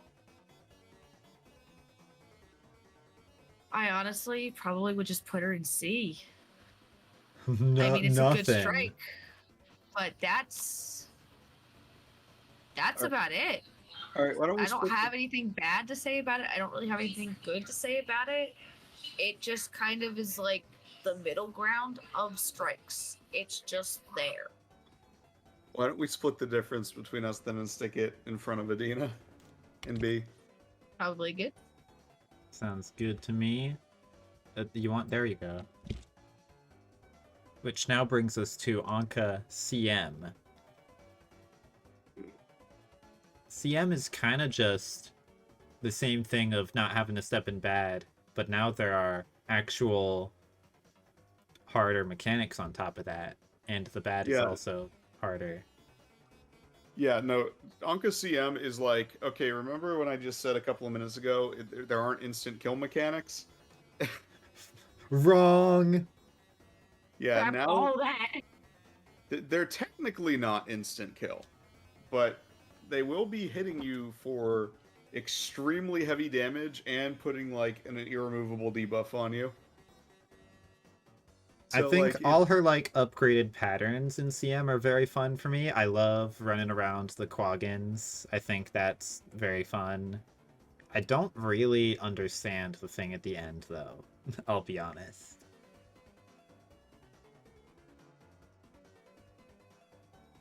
the little white prism things. Yeah, with the eyes. Something's going on there. Hell if I know what it is. You get a weird debuff if you aren't in those, and the only way to remove it is to go inside one. And then she like destroys some of them, right?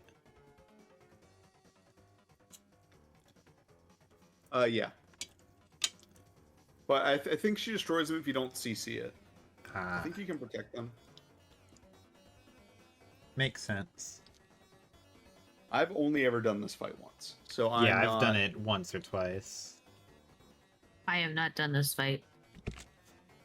I would say, like, I would just put this in haven't done, because, like, I don't think... I can't clearly Yeah. remember the mechanics well enough. That I'm gonna assume also that we're probably good between the three of us to do that as well. Just throw Kaineng and Harvest Temple CM also in haven't done. Yeah. I've attempted Kaineng once, and I was just like... I got through my first attempt, and I'm like, oh, okay, that was like 15 minutes, and then we wiped on the last phase, and I no longer want to do this fight anymore. Yeah, I've never even attempted KO or HTCM yet. Dining Overlook, though, oh man, that's such a weird... It's such a weird fight. It's a weird one to rank. I would put it probably above Ancient Forgeman in B. It's extremely long. It's very fun, but if you wipe on the later part of it, it makes you want to rage quit. Yeah. It's kind of weird because it's a hodgepodge of completely different fights thrown together as well. Like, if it were just Lee the whole time, that's like top of A for me. But I don't quite enjoy the second phase as much with the 3 guys. It's kind of whatever. They've got cool patterns, but I don't know, that's fine. And I don't really like... I like the mech, but I don't really like the sniper. They're just kind of annoying to deal with. And their intended mechanic does not really work, and I've never seen anyone do it ever. I did it once, and it killed me because if you do the sniper mechanic and you don't glide down fast enough, it downs you and immediately sticks you in the middle of the arena. Oof. Though the They one might have time fixed I that. tried it on launch day, I went up there and she just wasn't. She just dipped. Yeah, they might have fixed it by now because I'm talking about launch day stuff, but yeah, I would put it above Age of Forgeman. I don't think it's the best fight. I think it's very fun until you die, and then Yeah. it tilts you super hard exponentially compared to how far you were in the fight. I think overall, I'd probably stick this right above Anka. Okay. Cal? I haven't done CM. We haven't either. Oh, I normal. don't think Okay. I don't think Canning Overlook is. I don't think Anka is better than Canning Overlook. So yeah, I'd put Canning Overlook actually above Anka. Yeah, I put it Okay. above Anka. It's interesting because this one actually does at least use the zip line and the number system, but I don't It know. uses the zip line, but it doesn't. It doesn't use the zip line. Yeah, it's there, but it's there. It's there. If you It's want to see there. your Jade bot, you can hit F button on the zip line. I love seeing my It's Jade All bot. merchant gameplay. Oh, I mostly talk about the strike. The strike is there. It's an interesting strike, and it's there. I like I don't it a know lot. if it's a great strike. Like I really enjoy Harvest Temple. Like a lot. Mm. Yeah, I'm gonna say Harvest Temple is probably above Sabbatha for me. Ooh. Ooh. I think it's top of A, bottom of S for me. It's definitely up there. I mean, it's hard to top it when it is like climactically end of the dragon cycle, and the mechanics and the design do live up to that.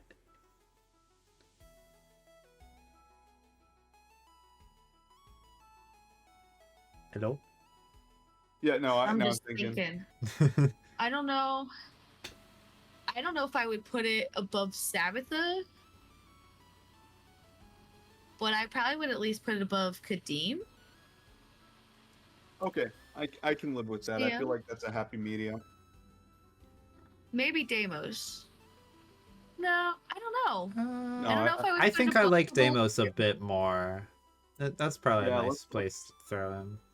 Let's stick it right before Deimos. Now, with only a few left, we now have the Watch Night Triumvirate, which is my new favorite word. Also known Triumvirate? as Old Lion's Court. I have actually never done this one. Did they really? They really I've done changed the Harvest name. Temple, but I've never done this one. The strike name is Old Lion's Court, but the 3 robots collectively are referred to as the Triumvirate. That's just a cool name. I probably would put it an A just for the name, but I don't remember the last time I've done it. I know I have done it, and I think it might have only been once. People but I never don't know really if I could include put it it on in there. their runs. When people do their weekly clear of EOD, they never do OLC. They always do the other 4. I think that's because it got released later than everything else. And so everybody got used to the other ones, and they say, oh, well, I only have to do 4 of them. Why not just do the 4 that I already know? Yeah. So they did it for the achievements, but So I would say I love this fight because it is extremely consistent.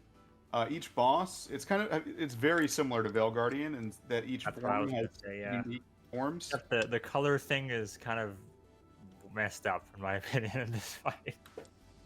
Yeah, so like each one has its own mechanics that you need to appeal for, and then when they all come out, you have to CC at least one of them, to make a safe zone, because otherwise they cover the entire arena and will kill everybody. Yeah, So this is something I've good said question. before. I think OLC is the concept of Bandit Trio refined and made actually cool and fun. So I have a question. How? He's really loud. I do love him, but he's very loud with his friends. How similar is OLC to, say, Nightmare CM with Mama and the Watchwork Knights over there? it's completely different because Yeah, not really at all. These guys are the main boss of it. Most of the fight. So you start out, you have one of them out at a time. Each of them have their own slightly different mechanics they do, and they each have their own variation of the big CC that swaps. And then as you progress through the fight, you start having multiple of them in the field at once.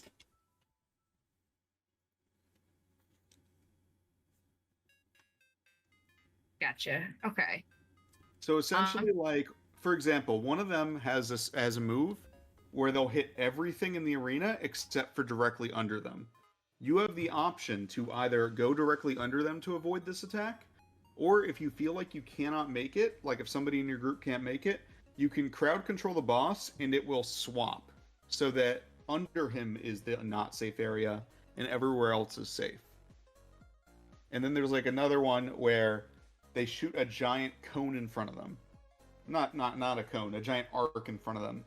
And then if you CC them, they shoot the opposite direction arc. So yeah, they have like a 1/3 cone, and you CC them, and it's the other 2/3 of the arena that are covered now. And then the third one just covers 1/2, and you swap which half they're aiming at. Yeah, and that's like the main mechanic of the fight. And then later in the fight, you have to actually kite them away from each other. So I really like this fight. I think this belongs somewhere in A tier. Yeah, this is a high A tier for me. I don't think it quite reaches S tier, but no, I like it a lot. It's very fun. I almost want to drop it right under Kadim, right under Peerless.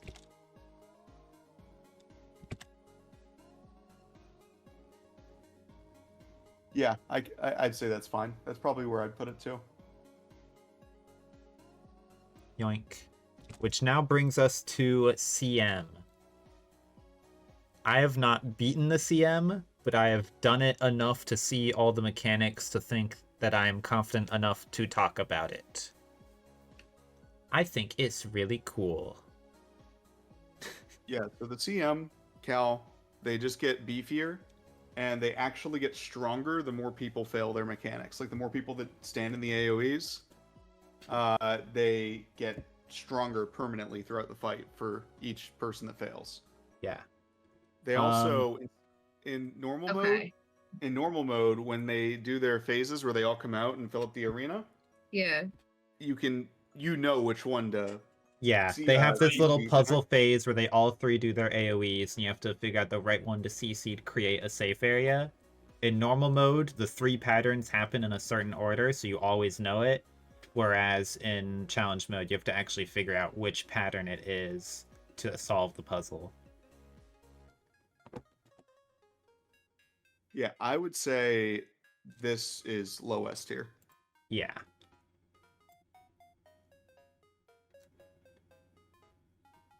I would put it below Dragon Void, but above Kadim.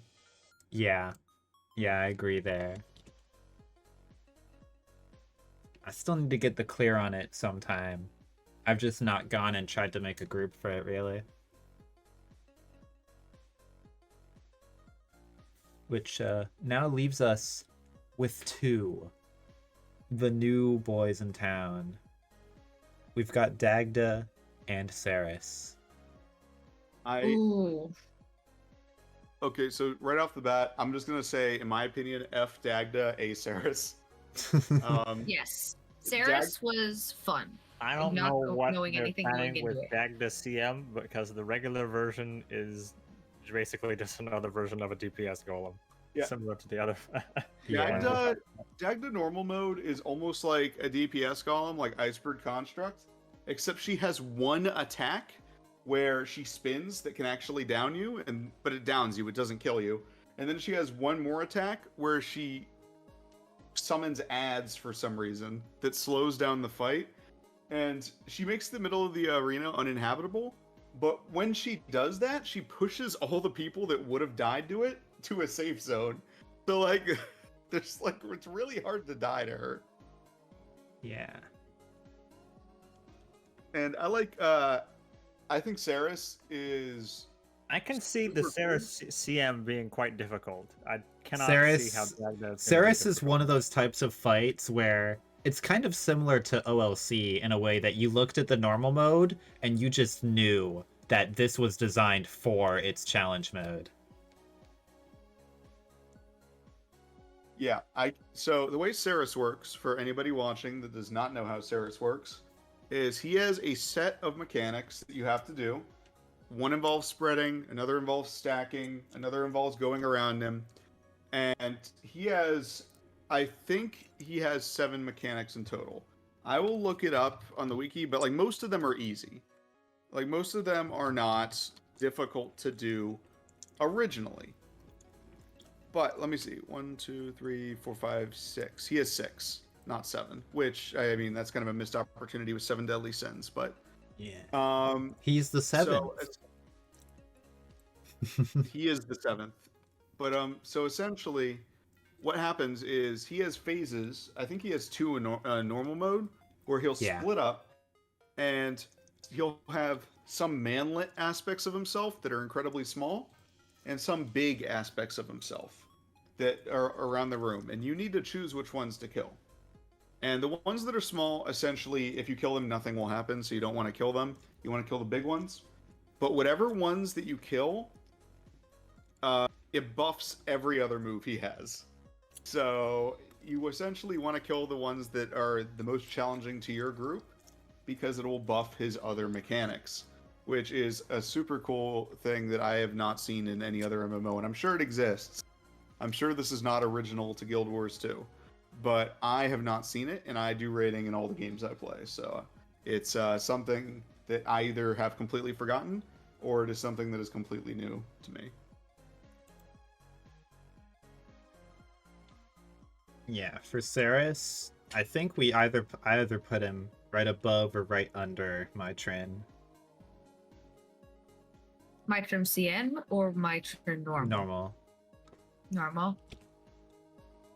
I would put him right above Mitra normal, and the reason for that is because of the way his mechanics work are super unique, and they offer a crazy amount of player choice.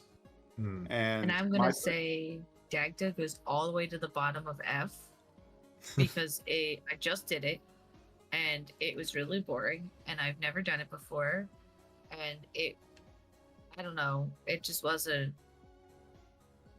very good, and I would prefer to do McLeod or Broken King.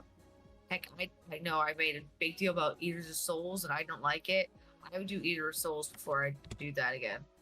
I don't know. I don't mind Anka, and I look at like Bandit Trio, McLeod, Broken King, and I'm like, I definitely hate all of those significantly more than Dagda.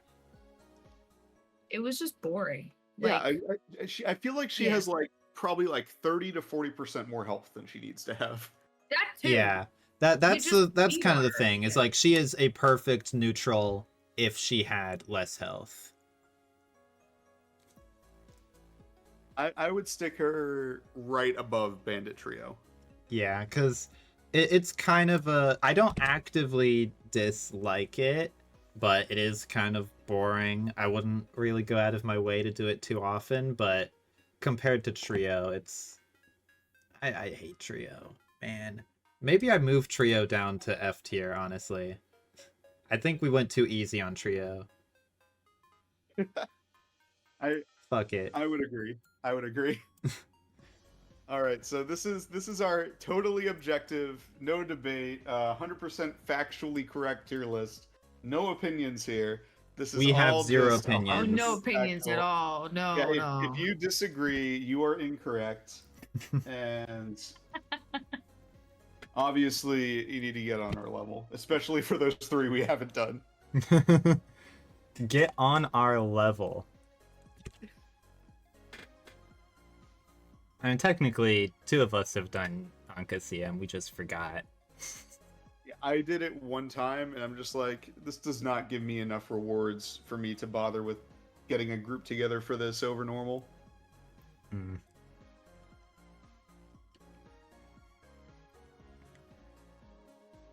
Well then. Well, I like that this tier list, other than C, which obviously BSC was kind of a weird one. It was just like I have no feelings about it. It's pretty much a parabola. So that seems pretty healthy. That like there's a few things in S, there's a few things in F, most of it's in B. Yeah. And looking at F, like I am very affirmed in our decisions to put everything that is an F in F.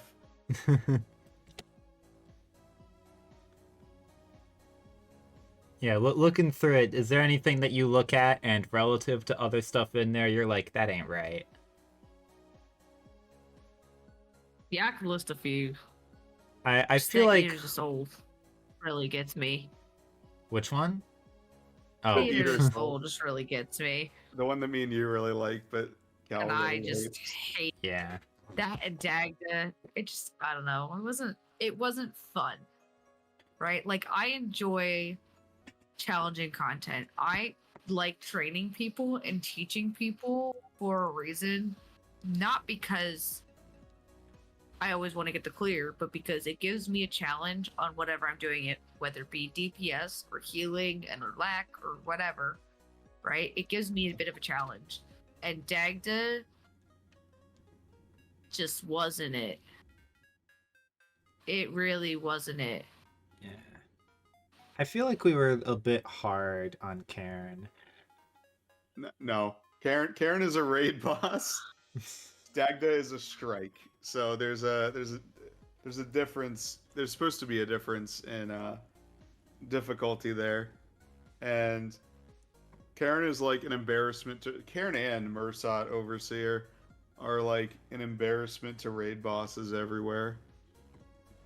Where is Oh yeah, Mursat Overseer's in neutral, perfect. Like I was about to say, like normal mode Mursat is. Oh, let me phrase it. Yeah, Dagda's kind of like Mursat, where it's just there, and you hit on it, and there's some mechanics around it that you got to deal with, but it's just there, and you just keep hitting it, and hitting it, and hitting it, and hitting it, and Okay. that's it. But the difference is, if you get in Dagda's funny spin move, you can actually go down.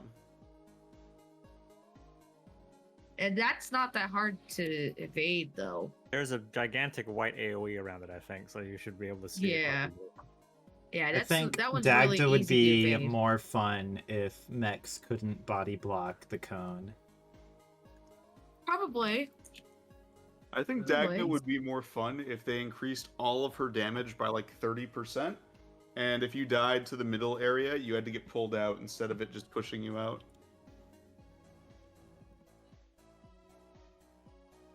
I think that the special hide behind your teammates attack should go off way more often. It should be Oh, like yeah. addition to all the other stuff. Oh, yeah. I think I think that should happen. Not only that, but I think that one, there are AoEs that chase people in the fight, and literally somebody just has to pick up something on the ground and special action key it to get rid of it. I think that should take multiple hits.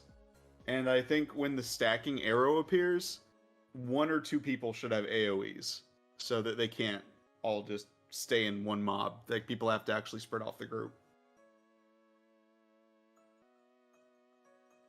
It happens a lot in Final Fantasy XIV. And again, in Final Fantasy XIV, your literal only mechanics in every raid are stand in correct place or kill correct dude. But they have so many raids that they mix it up super hard. And I think that's one of the things they could do for this is just when the green arrow appears, have one or two people that need to not be in the green arrow.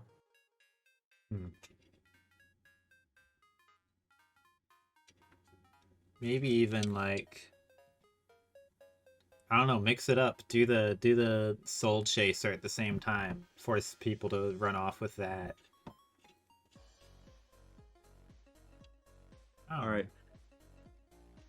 Well, I am tired. Bro, same. I'm pretty happy with what we ended up with. With the power of democracy, we have created an objectively correct list. It's objectively correct. You know, it's so objectively correct. Mostly. We're gonna correct. give it a smiley face. Love that. Well, Alright. thanks for joining me, gamers. This was fun. It was very fun to rant about one of the very few things in this game I am passable at. I'll probably end up adding some more stuff to this, so I might do one of these again. You gonna do fractal bosses now? Yeah, I'll probably do fractals next, maybe open world bosses after that. We can just keep adding onto the same list. I think it should save our actual like locations on all of them. Yeah, save it. Boom. Objectively correct Wars 2 bosses. Epic Gamign. Okay, that's a good caption. All right, I'm gonna head off. I'm gonna see if Spence needs some help with the raid, and if not, I am going to bed. Alright, Good thanks for night. joining us, soldier. I will see you gamers around. Bye-bye. See you later. Bye. And thank you, my lovely viewers, for sticking around. Like, Make comment, sure to I'm like gonna head and out too. subscribe. like, comment, and subscribe. Exactly. Alright, I'm gonna head out as well. Talk to you guys later. bye-bye.